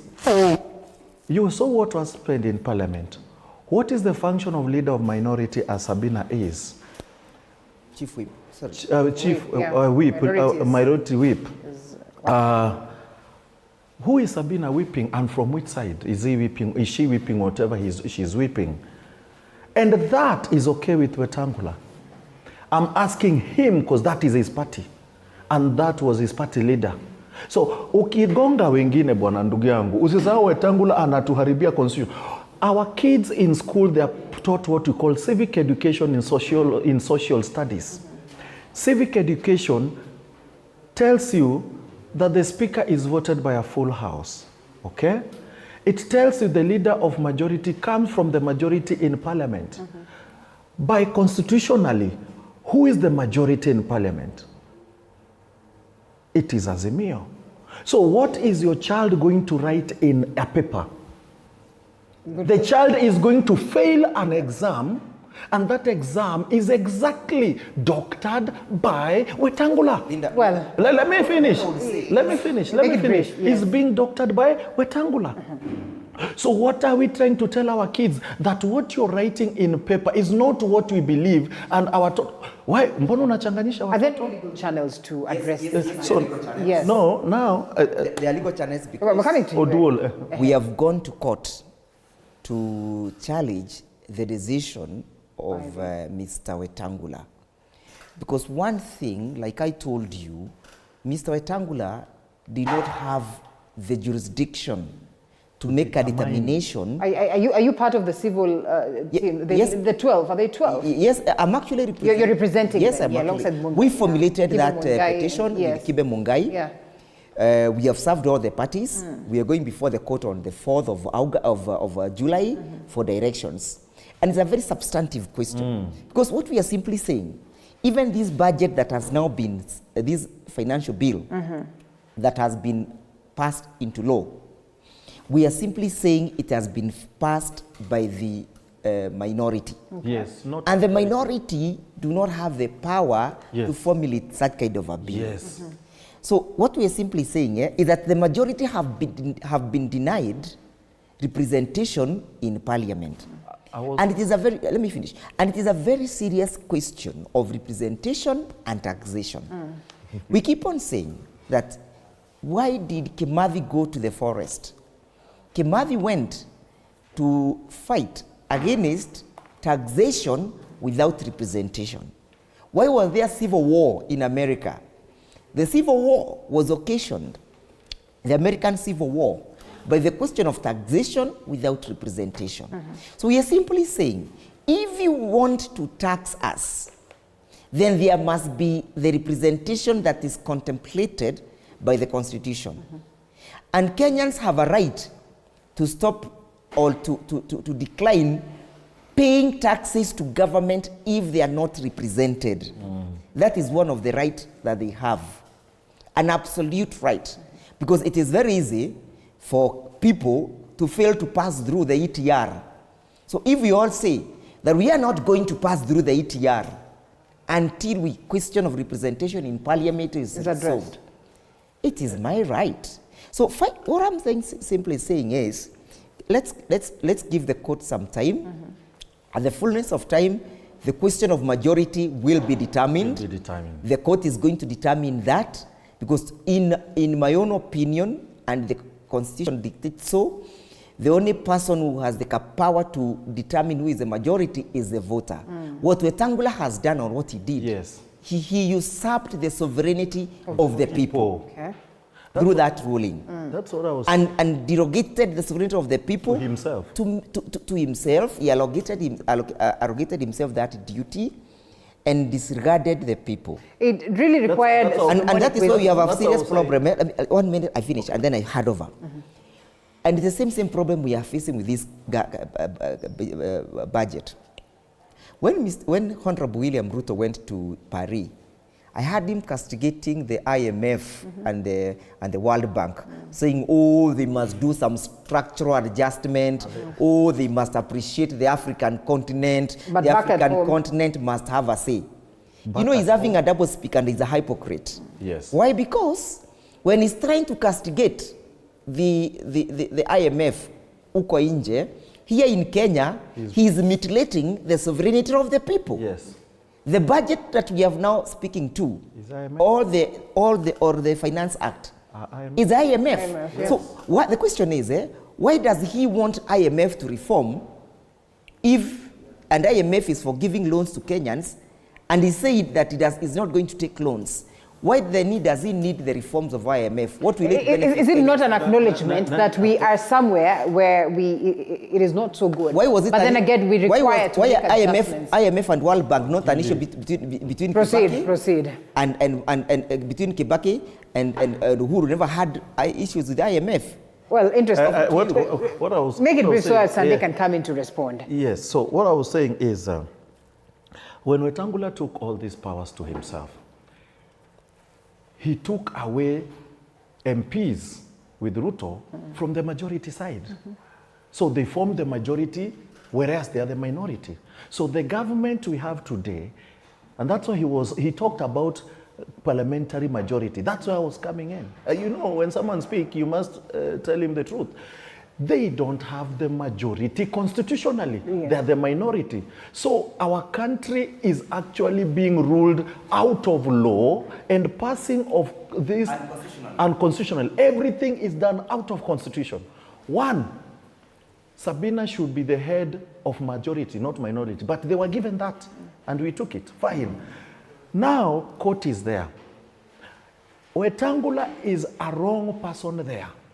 And is wanting to ensure that Akina Kalonzo and Raila are killed politically and finish the smoke. 48 laws of Is power. it not then the game of politics? Then Wetangula want to be the president. Is it? It is. Is it? But Gachagua will never be anyway. Gachagua will never be. Yes. Let's allow Sunday. Let's allow Sunday to come in. Don't make that joke. Sunday is there. Don't make that joke. That Wetangula should. Don't repeat that joke. So you want to kill others? Then I was coming to a dual issue. Don't repeat. Make it brief so Sunday can come in. A dual issue. A dual issue is a power play in Siaya County. Oduol came as the person who knows how to manage. He's a manager, and he knew Orengo is a ni mtu ya Nairobi atashinda kwa makoti na nini na nini. He never thought Orengo will stay and be at home 24 hours. Okay. So he knew Orengo will be doing things in Nairobi, and him will be managing. Contrary so to. now issue there is a power play. But now the issue is, and this is the bigger issue, I wish ODM never went this road of taking this guy to Senate. That was a wrong road. Because the way I'm saying, they were going to meet the same thing, the minority majority. The Senate minority majority still played. So who is the minority in Senate and who is the majority? So what was passed in Senate, is it legally or is it constitutionally? Those are what I'm saying. Some of these things should go to court for representation of the people to go back. And if we go that way, then the finance bill is wrong. Okay. If we go that way, then the budget is wrong. Right. If we go that way, then all this thing called IMF and all this thing is wrong. The majority have to have their But you also have to acknowledge that this was that you call majority at some point in time. You know, they shifted gears to support. What was going to happen? What was going to happen? Yeah. And this is what happens in everywhere in this world. Right now, Israel wako kwa serikali ya mahuluti. The Israeli prime minister didn't go buying people. No. He knew we've lost. I have the prime ministership. We've lost, but I have to work with this. But does it really matter when it comes to passing? Constitutionally, what Ruto should have done. He won the presidency. I'm putting question mark, which I don't agree. And he's never my president anyway. He won the presidency according to other people, not Eric Ragalo. He would have done this because he was the minority. Who would have called the majority side? Raila Kuja, we sit down, we form a government, but not taking his people. That was wrong. Proceed. You know, I'm unfortunate to be sitting between an academia and a legal person, mine, who both of them negate the Constitution of Kenya. What do you mean? When they say they don't recognize a president who was sworn in under all the articles of the Constitution, I'm so sorry that this academia and this legal mind are all lost. And you know, you should say what Uhuru said. Uhuru said that the president he is the president. Lakini mimi kiongozi wangu ni huyu. Thank you. So that's what you should say. But when you don't recognize the president and then you are going ahead to blame him for everything, it is wrong. Secondly, my brother has just said something about Israel. Negotiation of power is by all means. You are giving, you don't know what the Israel government did. He gave positions to get them into power. That is the negotiation in all these other countries, in Germany and everywhere they build these coalitions. That is how. So it is not about what wamenunuliwa pesa. Hapana. People are given position. Like for example, in our coalition Kenya Kwanza, Mudavadi was told utapewa prime minister, Wetangula utapewa nini? Speaker, the prime minister. This is the prime minister of the Republic of Kenya. It is my space. It is my space. So prime minister ambaye properly, ambaye hakumwaga damu kuipata ni Musalia Mudavadi. Then Wetangula. By the way, what goes around comes around. Right. Once, you remember once Wetangula saying what? It will be messy and noisy. It will be messy and noisy. And noisy, with tears. Now these are kilo tears. Because the same Wetangula where Uhuru's team and Raila's team bundled out of Senate, it is the same Wetangula they are crying about. But you see this government, when we were sworn in last year, the president promised to obey the law. And this government has obeyed the law. You cannot forget kwamba the vetting of principal secretaries was delayed almost 2 weeks, Professor, because of a court order. And many other delays. In fact, by the way, if we go the Muturi way, some of us have even blamed Wetangula for opening that window. Because Parliament is supposed to be a supreme body as of itself, without the being weighed down by the legalese. Coming back to what they have gone to Parliament, I just wanted to ask, to court. To court. Actually, we had a discussion with your brother, our brother, common friend, Kibe Mungai, before he did that. We had a discussion, I can't even on phone. We've done a lot of other things in the civil society together. And I told him, this is my thinking. The case has flopped ab initio. Oh, yeah? The problem is, these guys are forgetting, when are we passing the constitution to make any budget? How many months after constitution of government? About 9 months. Why are they Muulize, first of all, Azimio Accord. Hold people in together for how long? They say it's 6 months after? Yes. After 6 months, people are ready to walk out. They are supposed to walk out. Actually, if they had done this, allow me to this budget is in place properly. Let us get the factual aspect of it. So that case, it may flop. Mr. Sandy, allow me. My good international lawyer, this one he got. Mr. Sandy, allow me to school you slightly. I know you are a novice in terms of law. That's when I am not a novice. I have knowledge of law, but not education of law. Well, I didn't say that you don't have knowledge. A novice. Novice means a novice. And of course, if you have any knowledge of the law, then you must be a legal amateur. And I would wish to school you slightly. And everybody else who's watching. Yes. We're saying that there is a question we want the court to make a determination on. Yes. How is Parliament constituted? Yes. Parliament is constituted pursuant to the acknowledgement of Form 35A. So how is Form 35A generated? It's generated on the material date of the election. Yes. So when is the majority and the minority determined? Is determined on the date of the elections by the party that garners the majority through Form 35A. Whom did Chebukati Gazette as having garnered the majority of the individuals? Is somebody called Azimio. Now, coming to the question of exiting the Azimio affiliation or the Kenya Kwanza affiliation, you need to go to why did the Political Party Act provide that a political party can leave a coalition? It's because we are alive to the Political Parties Act, and Parliament was alive, that political situations keeps on mutilating and changing and metamorphosizing to different shapes. And therefore, it is not proper politically to bind one political party in one particular accord for a period of 5 years. So if the political party then feels that it can leave the coalition, in exercise of their rights to association under Article 36, then the party is allowed to leave. And now this is now the 6 months that we're talking about. This is the political party leaving. But the question is, does the leaving of that political party alter, amend, or mutilate the position, the outcome of the election? 35A. It does. So then, just pause. Let me finish. Don't answer me. Sunday, don't answer me. You will have done a Sunday, let him finish. Over big. If you will allow that. Sunday, let me. Wacha nizungumze through. Yes. There is something.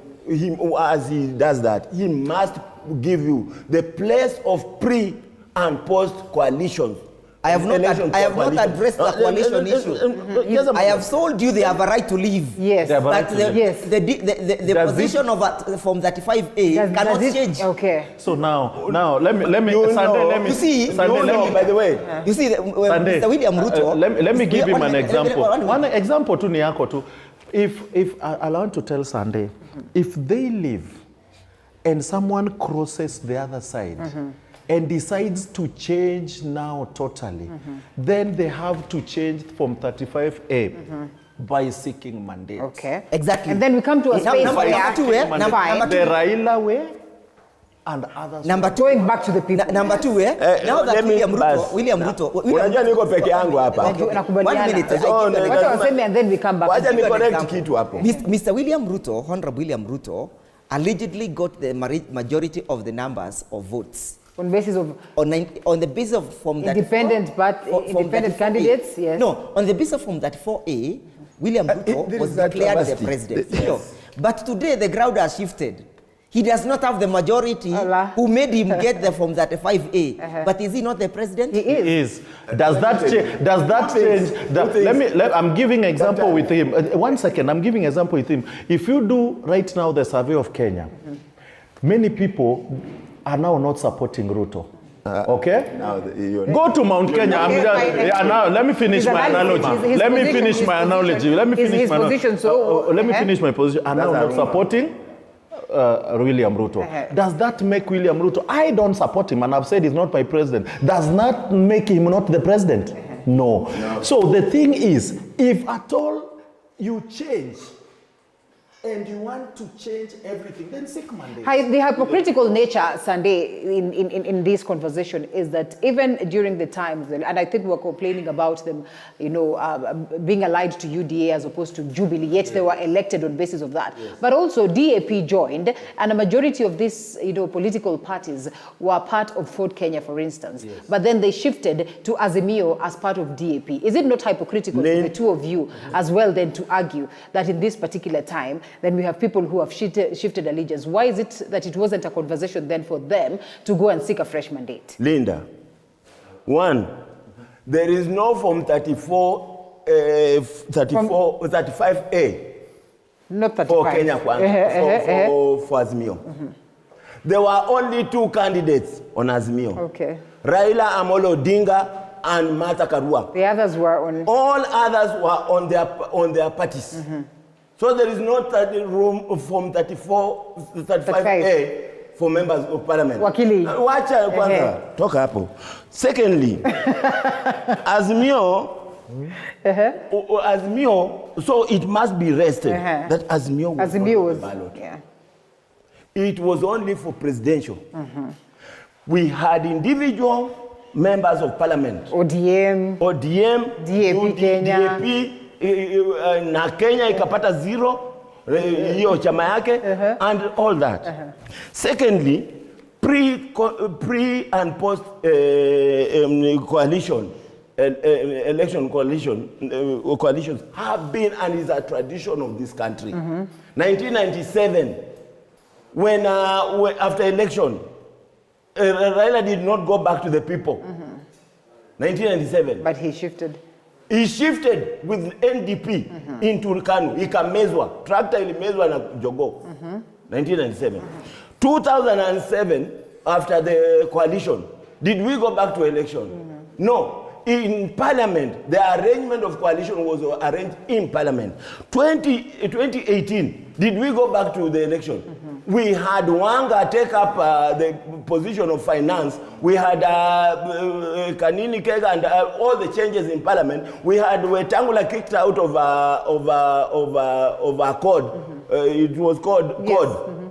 Just because of the majoritarian arrangement within parliament of 2 parties agreeing to work together. So we can, lastly. And let's take a short break and then come back on lastly. Let's take a quick short break and then come back on lastly. It's very important. That is why we want to listen to it proper without having to, distract your line of thought. So after this break, on that note.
And lastly, Sunday, you wanted to raise a point so that the gentleman can The last point I wanted to make is that on the post-election coalition, do you know, by the way, there are independent members of parliament?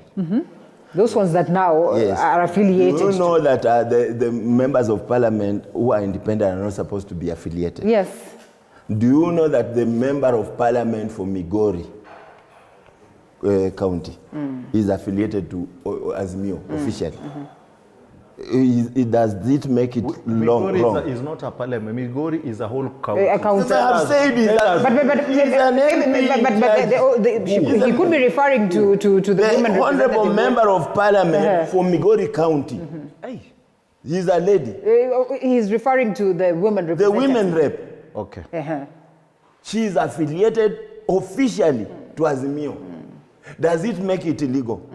And perhaps those are the concerns that are being raised at this point. It makes it illegal. Yes. If it is good for geese, must be good for the gander. Right? And that is how I've operated in this country, by having an objective analysis when there is serious transgression of the law. We must be able to be a country that is governed by the rule of law, irrespective of your political affiliation. And that has been my situation, because when Azimio is gone, when Kenya Kwanza is gone, Kenya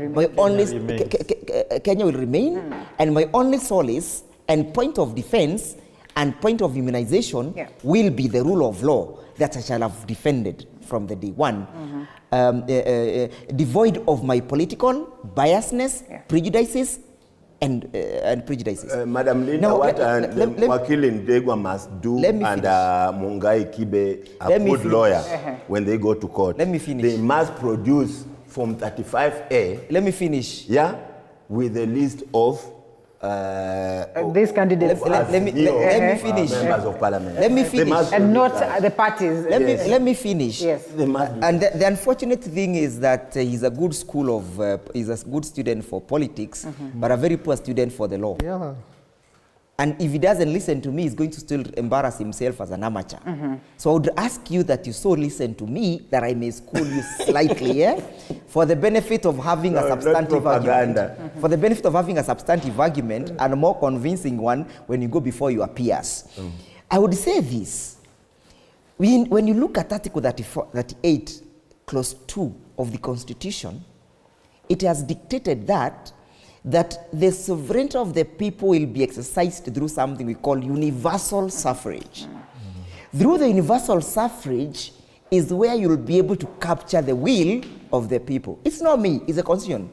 So when you capture the will of the people, then you'll ask yourself, when people went to, Langata constituency, or they went to Kapsabet constituency, they cast a vote in favor of a UDA constituency, a UDA MP. Are you able to determine the will of the people from that vote? Yes. You're able to determine the sense that this voter or these voters wanted a UDA MP. When you go to Langata, you'll be able to determine and say, yes. They wanted a no-DM candidate. The question is, when you look at the question of Azimio as he speaks, Azimio is a political party coalition created by the political party. When you look at Article 36, it speaks about the right to association. But this right to association is a limited right under Section 14 of the Political Parties Act. Section 14 says that you cannot be a member of more than one political party. If you want to be a member of more than another political party, you must resign from the party that has sponsored you and join that other political party. Number two, if you want to have a post-election coalition, then you must register it with the registrar of political party. Tell me, have all those individuals who are now affiliated to Kenya Kwanza, have they shifted allegiance? Have they declared? Have they filed any coalition agreement or any merger agreement with the registrar of political parties? Yes. Number two. Have they sent a letter of termination of terminating the Azimio coalition? Yes. When did they send it? Where is it? So, Mr. Sunday, I invite you for a schooling on jurisprudence in this matter in court. Kindly hold your horses. I know you're not competent to submit on those issues. No. I am competent. I'll give you a bunch. I'll give you a bunch. No, we are not in public opinion. We are not in the court of public opinion. We are in the High Court of Kenya. By the way, we are Mimi right now. I'm not in court. I'm in the court of the public opinion. I'll grant you an opportunity for you to thrive in the court of public opinion. But when you go to the High Court of Kenya, come we teach you. So now, in the court of public opinion. First of all, by the way, when did the Azimio start supporting talking good about the courts? The other day they castigated the court. They said the Supreme Court was biased and bad. They said Martha Koome must go. They even decided that the courts of Kenya, the jurisdiction of the Court of Kenya is not up to. They went to Arusha instead. Martha Karua is in Arusha. Because they said the Kenyan that is a constitutional right. So it is a constitutional right. Because you don't honor. Acting within the constitution. Yes, gentlemen. No, that does not mean that, Mr. It's a matter in court. Mr. Sunday, if I go to the Court of Appeal, does not mean that I do not recognize the judgment of the High Court. She said personally, and the party said they do not recognize. Well, because they had gotten to the level of the highest court of the land. By the way, and also they have refused to honor the ruling of that court. Okay. Because the ruling of that court was Uhuru Kenyatta hands over the power to the president-elect. And it was William Ruto. And it was done. But against them, they said they don't honor. In fact, Martha Karua and Azimio said they do. That's why the whole that's why a whole scholar would tell you on the public side. Fair enough. Can we shelve that one? Can we shelve this one? Let's go. Gentlemen, in the best interest of time. In the best I had a point. Yes. My point is that, by the way, first of all, there is nowhere. First of all, there is a tradition of post and pre-election coalitions in Kenya. Secondly, there is no item in the IBC that says that Azimio, apart from Raila Amolo Odinga and Martha Karua, that it had any other candidates. Thirdly, even that accord, first of all, it was even in question on issues of willingness to join. You are told of the papers that were hidden and the signatures that were solaced on one paper without the other documents. And lastly, that's why most of those members of that coalition, most of those parties, they had papers submitted at IBC, at Register of Political Parties. Ukienda utapata ya UDM, utaenda utapata ya. The good thing is that all of them, they deposited. They signed a fresh documents with Kenya Kwanza. And Kenya member of parliament. Yes.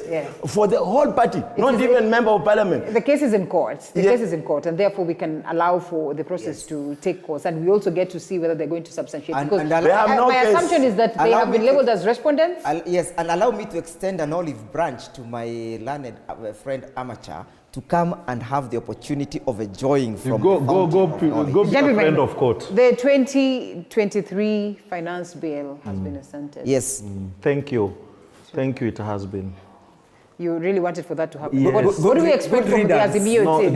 What do we expect from the Azimio team today? I remember when I was seated here, TV47, I said, I pray God this thing to pass. I wanted it to pass. So that we feel the pinch or what? So that people balance.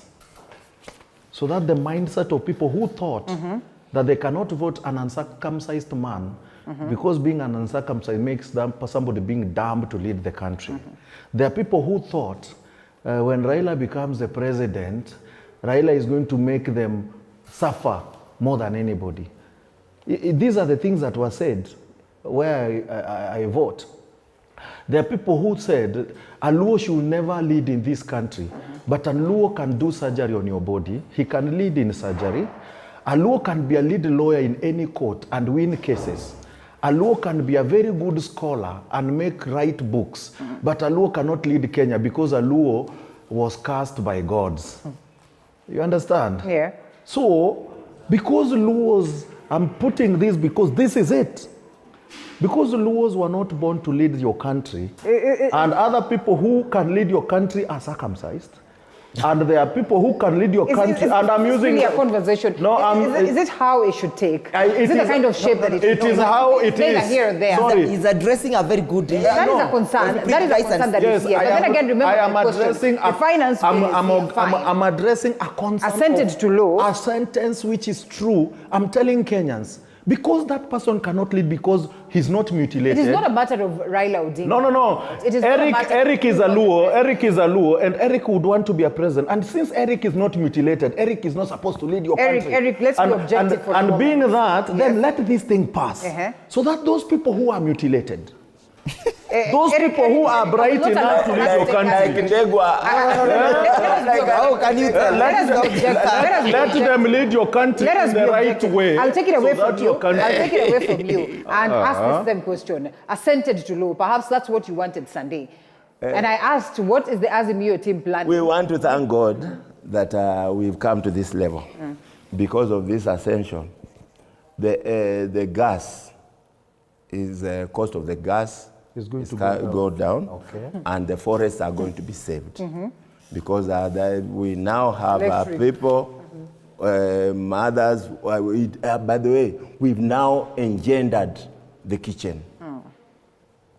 So now mama ule wa kuvuta moshi kwa jikoni, we thank God. Now LPG comes down because of that. We want to thank God that the community where I come from and where Professor Eric comes from, the fish that was coming from China will now not come because now we have put on this ascension, there is now high tax on importation of fish. Tumeacha hiyo uendazimu ilikuweko ya last house ya Uhuru Kenyatta. Now fish must come from the lake and from the rivers, and we are going to grow and that's why I'm saying we must work together with our brother Martin Oginde from Rangwe, who is now the executive chair of the fishery department, to be able to grow our own fish locally.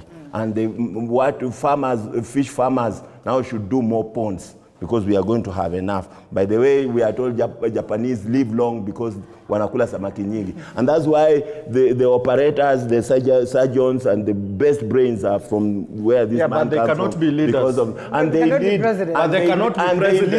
they lead in the field of medicine. Yes. They lead in the field of surgeons, surgery, engineering, and they are good lawyers. Let me continue. But they can never lead this We want to thank God. We want to thank God. Let's stick to the We want to thank God Yeah. for this bill because of the housing levy. Now we have poor people of Kibra and slums of Masingo in Kakamega and other slums in Nyalenda and everywhere with an opportunity to also live a dignified life. And we have children who are going to get jobs, the masons, the carpenters, and they are going to get jobs in those houses. And we have the engineers and the architects who are going to draw houses. And we have the legal fraternity like him who are going to do a lot of legal work to acquire land to build houses.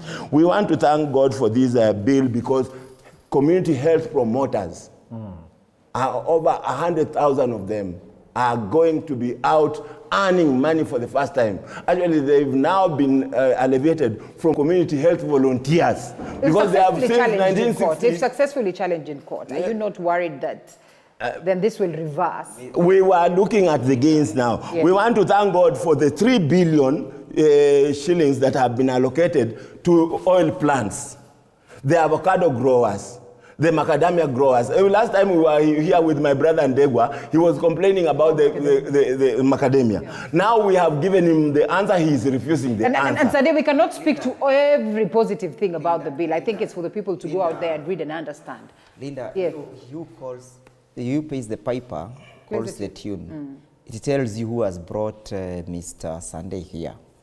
Because Mr. Sade, we called him yesterday and he's here because my own who sent you here? Well, why don't you try to the invitation is yours, but the person whom is holding brief is different. The invitation is yours.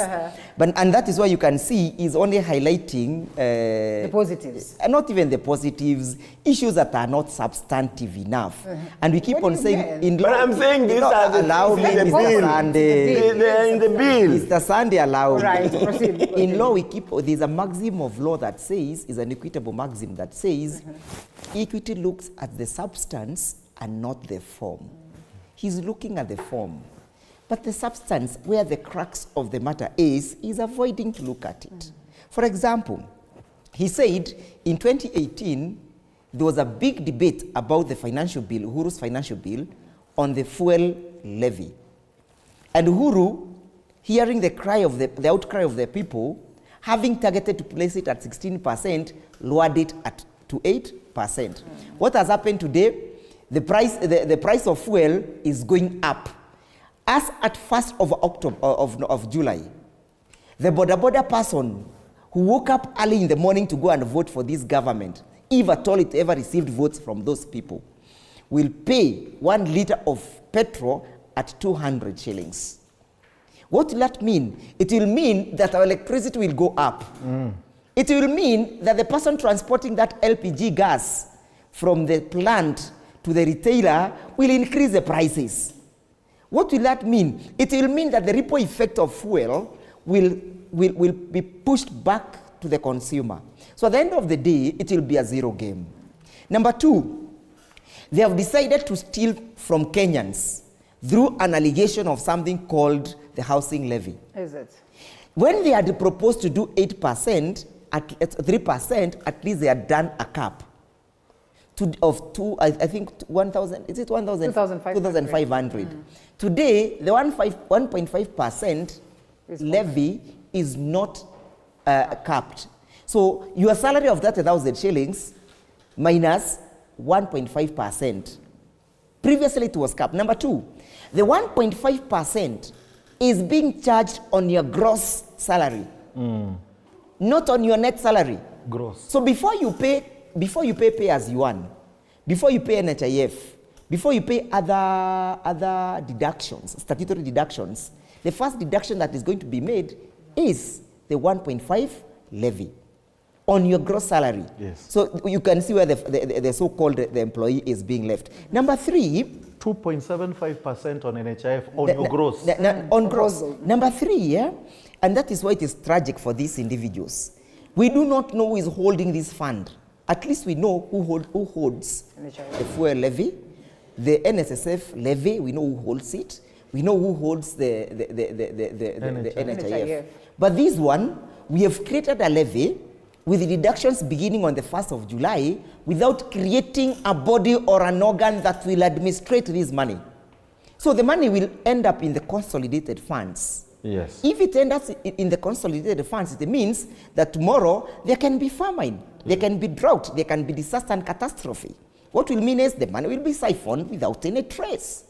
At least when you go to the... And tragedies are created. When you go to the unclaimed asset recovery, authority, at least we know, if you want to know unclaimed asset, is how much? Is how much, where to go to. If you want to know the fuel, the housing levy, whom do we ask? Number 5, and the last one. It is good that the housing levy has been formulated. It is going to give, as promised by Mr. Kashagwa, the graduates in JKUAT some job to do. It's going to give them. Because all the graduates who graduated on Saturday are architects, are civil engineers, all the graduates who graduated on that particular day, which government said we have no jobs for you, there are people who can work in those sectors. Look at it. How can it be that a father of a nation, a purported father of a nation, can tell his children there is no food? Yes, there is no job. There is no food for you tomorrow. There is no food for you today. Linda, this country, I said, if God does not intervene in his own ways, and God so intervene, this country will sink deeper than the Titanic. The question asked here is... Huyu anataka kuongea mara tatu. Lakini wewe ukipewa nafasi ya kuongea, wacha to focus on point. For instance, nitakuuliza hii swali ambayo nauliza, which way Raila? Leo mko na mpango gani kama Azimio? Kabla niongee Azimio, wacha niongee hata sitaongea vile Raila hezi lead, but hiyo kitu inaniumanga Linda. Mimi ni Mjaluo na sitajitoa. I will never lead this country, but I can be anything in this country. I can be a doctor, anything, but can never be a president. And that one I rest it, because I am born wrong being a Luo. Let's proceed. So now from there nataka niongee kidogo juu ya hii fund. Linda, mshahara yangu tunaongelea inaenda kukatwa 0.75%. Jana nilipiga hesabu. Nataka kusema mshahara yangu. Naongea kuhusu wacha Sunday sisemi yako Sunday. Mimi na earn over 100. Sitadanganya. Unaona? Sitasema ngapi. Maybe 200, but now earn over 100. Mimi najua naenda kukatwa kitu 1,300 na kitu. Kwa hii. Kwa sababu ya unaona 2.75%. Hiyo ni NHIF. Hiyo ni NHIF peke yake, sababu hiyo kitambo nilikuwa nakatwa pesa kidogo ya hii. Aya, naenda kukatwa 1.5% ya nyumba. Ambayo ninajua hapo naenda kulipa 1,100 na 500 ama 2,000 hapo. Unaona? Yo, which means sasa already hapa Bwana Ruto ameninyang'anya. Amekunyang'anya ama amechukua? Bwana Ruto ameninyang'anya juu hakuniuliza, sikutaka. Na kulifanywa kitu inaitwa survey kasema 93% of Kenyans wamesema no, lakini tulilalia hiyo yote. Ananinyang'anya 5,000, safi kabisa. Nashukuru, asante, enda nayo. Lakini umeniongezea ndururu. Haya, hujaniongezea. Niko na loan ya Absa ambao ninakatwa. Niko na loan ya Sako. Naongea mshahara yangu hata nitakuonyesha ndugu yako. So kwa hii loan lazima niende niongee na watu wa Absa, because ile pesa wananikata na hii 5,000 already inaenda. Hiyo pesa wananikata lazima ni renegotiate na Absa ama nitaenda kupata shida. Na nafikiri unajua kwamba stima yangu nililipa stima juzi 1,000, nikapatiwa token ambayo nilinistua sana ya shilingi 29.7029. Hii 1,000 kitambo nilikuwa napata 34. Ni urongo kweli? So kumaanisha hata maisha yangu huku bado imepanda. So kitu moja nitafanya kwangu Linda, hakuna microwave itatumika. Okay? Juu microwave inanyonya stima kama vibaya. You know, I'm trying to tell you how some of these things have to save cancer. So now wacha tu nimalize. I'm talking to mwananchi. Wewe unajua unaongea na wadosi. Wewe wadosi.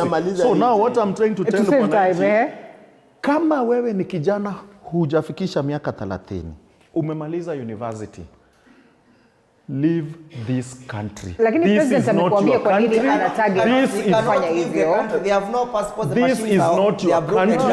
Your country, this is not your country. They cannot fix a simple machine. This was a country for Eric when he finished college, med school. He got employed immediately in 2007 after internship of 2006. He was employed immediately after 1 week. He started earning salaries immediately and booms. This is not your country now. Finish medicine. Go out of this country, go to America where you are getting employed. Nurses go to US, go to Canada. The nurses, don't wait for this country. This country will hang you. Eric, this job for them, they have been told by Mr. Rigathi that all those nurses, all those doctors, everybody, watasukuma wheelbarrow kwa mjengo. That is a promise they have. Nataka tuchukue break alafu turudi. First of all. Tuendelee dakika 2. Jambo la kwanza. There is a lot of misinformation. And it's sad when it is done by academia, by medics and legal. Maybe that's why you need to fix the and that's why we are doing the politics. We need to correct them. Okay. Number 1 is that toa watu wa bodaboda kwa mambo ya mafuta. Wanaletewa za city. We are bringing electric borders. Itakuwa imefika by 31st na wapewe, because first of all they are cheaper. They are cheaper. Na hakuna mambo ya kudanganywa kununuliwa bodaboda at 150 and 160,000, 200,000. Secondly, we are going to have electric filling points. So hakuna mambo ya mafuta. So toa hapo watu wa bodaboda. And they were happy yesterday with the president No, And they have no. Secondly, Sunday, you did not watch the clip. Let's go. Sunday, you did not watch the clip. Secondly, you did not watch the second father. And we have a maximum of 10 minutes. What the second father of the nation was telling graduates. Say what? Is what David Kioski said. The richest are not in employment, but the richest are in creating employment. That is what Honorable Deputy President of the Republic Rigathi was telling the graduates. Usitoke university kama vile Eric alitoka university akisema kuna jobs. We are tumezaliwa tuko wengi. When he graduated, the medicine students then, how many were they vis-a-vis today? Please protect me from Wakili, and we have to sum it up. So the message was very apt. Nendeni mka create jobs. He never said jambo lingine kwamba jambo lingine but they've constantly said that is the message. That was the message. But of course that is the message. NHIF, how will NHIF create jobs with 500 shillings from the hustler funds? Okay. How will he create jobs? Okay. That graduate. You're protected. Protect me. You're protected. NHIF. What Daktari refuses to tell you. Up to until now, in the bracket that he is of pay, we pay 1,700 deducted per month. Mama mboga, ule analipa kutoka nje, analipa 500. Umeelewana? Where is equity? President of the Republic of Kenya, who earns about how much? 2 million. 2 million. Analipa 1,700.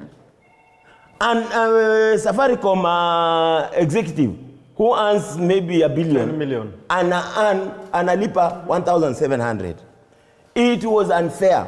What the NHIF system has done is to seek equity. And the calculation that they've done is to bring everybody at par. So that wewe katika pesa yako, and this is a practice all over the world. Katika your salary, if you earn that, ikiwa italetwa, President of the Republic who earns 2 million must also pay others. By the way, this one I expected he more, much more. Correct. Had to chase. Angalia 2.7%, yeah, 2 million. He is going to pay. So that where equity is now is that those who earn more must also make that those who don't have jobs survive. Lastly, so that you can also close, yes. When we come to issues of petrol and the price, surely the president in his manifesto, he said that we shall relook at all the levies around. And Muturi says 3 months Kenya will have to pay 600 billion for fuel. Where is it coming from? As you respond to that, someone who's watching. No, what we are saying is, first of all, tumetoa levy, we have reduced railway levy on fuel. We have again reduced the import levy on fuel. Those are things that people are not looking at. You know, when we do that, and then we want to leverage, we want to put our VAT, VATable pricing at 16%, so that we don't have room for subsidies kama zile zao na wizi wa mafuta. Zao ni gani hizo? Tumetoka huko. No, we have no subsidies. We only subsidize. We only subsidize. By the way, do you know, Kenyans, thanks to Uhuru Kenyatta and Azimio government, the handshake, we owe the importers of oil in this country, we have to close 60 billion that we haven't paid them. Okay. Sunday, it is because of the false fallacy. We owed them 60 billion that we have not paid. Yeah, because of subsidies that won't. At the expiry of 6 months, you are being told we owe Saudi Arabia's 600 billion. This is what company 600 billion. When William spoke the other day, he said that this is going to lessen the pressure on the dollar, and even gave a promise and said, in fact, it is even going to be at 120 per Kenyan shilling. 116 even. We are going there. Excuse me. And he said the justification for this fuel on credit is that it is going to ease pressure on the dollar. Thank you, Mr. William. And we are reducing the demand on fuel. Thank you. We are now trading with the dollar at 120. Thank you very much. Okay. Now, it has become a crime in this country for you to own a payslip. If you own a payslip today, you have been targeted by this government. You are being told that, Linda, you owe that person who does not have a payslip. For example, the doctor who has now gone to Kenyatta Hospital this morning to treat those hustlers owes a duty of care to the hustler, and his salary must be deducted to sustain that hustler. One, to pay for his medical facility, the NHIF. Number two, to build him a house. Wakili, Wakili, I'm told that we have to take a quick short break and then we come back wind up. So I'll give you around 5 minutes to wind up. Let's take a short break and then come back on that.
Making my final submissions, why the employees in this country have to fight for their survival because of this class war, because William Ruto survives on the doctrine of divide and rule and the doctrine of subjecting individuals to be seen as if they are the persons who have made the other person to lack. Watu ambao wako na payslip wameambiwa wape wale ambao hawana. That is why the NHIF is saying, if you're being paid more, you are charged more. But the question is, the government is not doing me a favor by paying me my salary. It is in exchange of the service that I have offered that particular hustler. So if I have offered a service, a teacher has woken up in the morning to teach the children of that hustler in exchange of a salary, why should he be charged or levied more than another individual? Because the hustler allegedly is one who is paying the taxes. You pay the taxes, I am paid for the services I give you. The doctor today who is in Kenyatta Hospital will be charged more on NHIF and the housing levy, allegedly to create employment for the hustler and medical services for the hustler, forgetting that the hustler has also received services from that doctor. But so the doctor is being robbed twice. Is being robbed of his services. His intellectual, what is called IP, intellectual property is being robbed. Is being robbed of his services. Is being robbed of even the money that he has been paid in exchange of that service. But here we are, and this is law as it stands today. So then what, as we close? Linda, thank you. We were told that Kenya shilling is going to buy one-on-one petrol. Linda, that was a lie. You know what you call petrodollar. There is no day a Kenyan shilling can buy petrol directly. Go with your Kenyan shilling to Ethiopia. Go buy anything in the shop. That is very simple. It is called petrodollar because the dollar controls the currencies of the world. Anytime you leave this country, you have to change your Kenya shilling to the dollar so that you may be able to buy anything abroad or out of wherever you're going. So there was no way Kenya shilling was going to buy petrol, and petrol was not going to go low. Secondly, my friend has talked about subsidies. The other day we were brought cooking oil, subsidized cooking oil.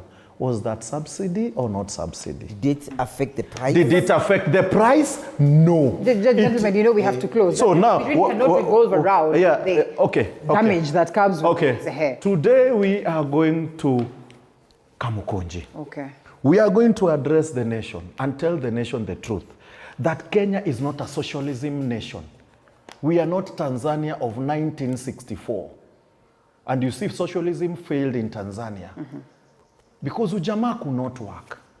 We are now being pushed to Ujamaa way of life, where you tax the rich person to feed the poor person. If at all Kenya really have poor people. Yeah. Yes, and I know why I'm saying that. If really Kenya has the poor people. There is no rich person in Kenya. Being salaried 100,000, 50,000 does not make you wealthier than somebody salaried 20,000, 30,000. So for you to tax the person of 100,000, 200, 300, 400 higher, so that you may bring the person with it is wrong. We are not a socialism nation. It's going to fail on the face of Ruto, because what is going to happen? He will get the money he wants, but he will not do what he wants because it's not going to be practicable. Why? For you to have to close, Eric. Thank you. What I have to say, one word, one last word. Yes. Then that's why I'm saying we're going to talk to the people. And you've cut me on that, but anyway, that is going to be. I'm telling any young person who want to thrive in this country today, Kibaki brought economic stimulus package to uplift you, the young person, to get yourself a job. Get out of this country. If you're a medic, get out of this country. There are places in the world that you can work. But if you wait for this country that you're going to make it in Ruto government, not tunasema vile tunasemanga Raila anasemanga no. Not in I'm lost of words. Just sum it up. What we have, what we have is people who don't love their country. When you start talking about shipping out people, let's leave, ni wale watu ambao hawaheshimu, hawapendi yao. Aliambia watu wako kuna 2 million work in Germany. Number two, that is so you have less than arranged. Number two, we have poverty rate in Kenya since between 1992 and 2023 is 85.7%. So huwezi kusema ana doubt kama kuna watu maskini Kenya. Kuna watu maskini. And that's why, by the way, since 1965 we had a session of paper number 10 ambayo ilisema kwamba wale wako maskini wakae maskini kabisa. No production should be done in areas where there is no production, like in northeastern and in Madare and what have you, and all things should be put in areas where there is production. And that's the thing we are seeking to change with the better. better is bottom-up economic transformation and agenda. Okay. And that is the platform that we vied on. Kenya Kwanza vied on the better bottom-up economic transformational agenda, which changes the economies. Eyes of the government. We are saying the economy now fixes its eye on the person at the bottom to bring that person up, and the doctor who the Kenyan man has educated and the lawyer must pay for it. Mr. Sunday, that's all the time that we had. Thank you so much for speaking to us this morning. Given my remarks. Okay, only one thing I want to say, that yes, it is a bottom-up approach economy by taxing the persons who owns the tools of production to even the situation. Finally, as I say, I'll say this and say, Linda, only want this. I'll say this. But if Kenyans are not careful, by the end of 5 years, this Kenya Kwanza government will sink this country far much deeper than the Titanics. God forbid. God forbid. Well, somebody else says subsidies are the only way out. Just declare that we are bankrupt and perhaps get to change this. But also others are saying it's important that we allow the president to take his own course. We can't keep doing the same thing and expecting different results. Thank you. Thank you so much. Yes.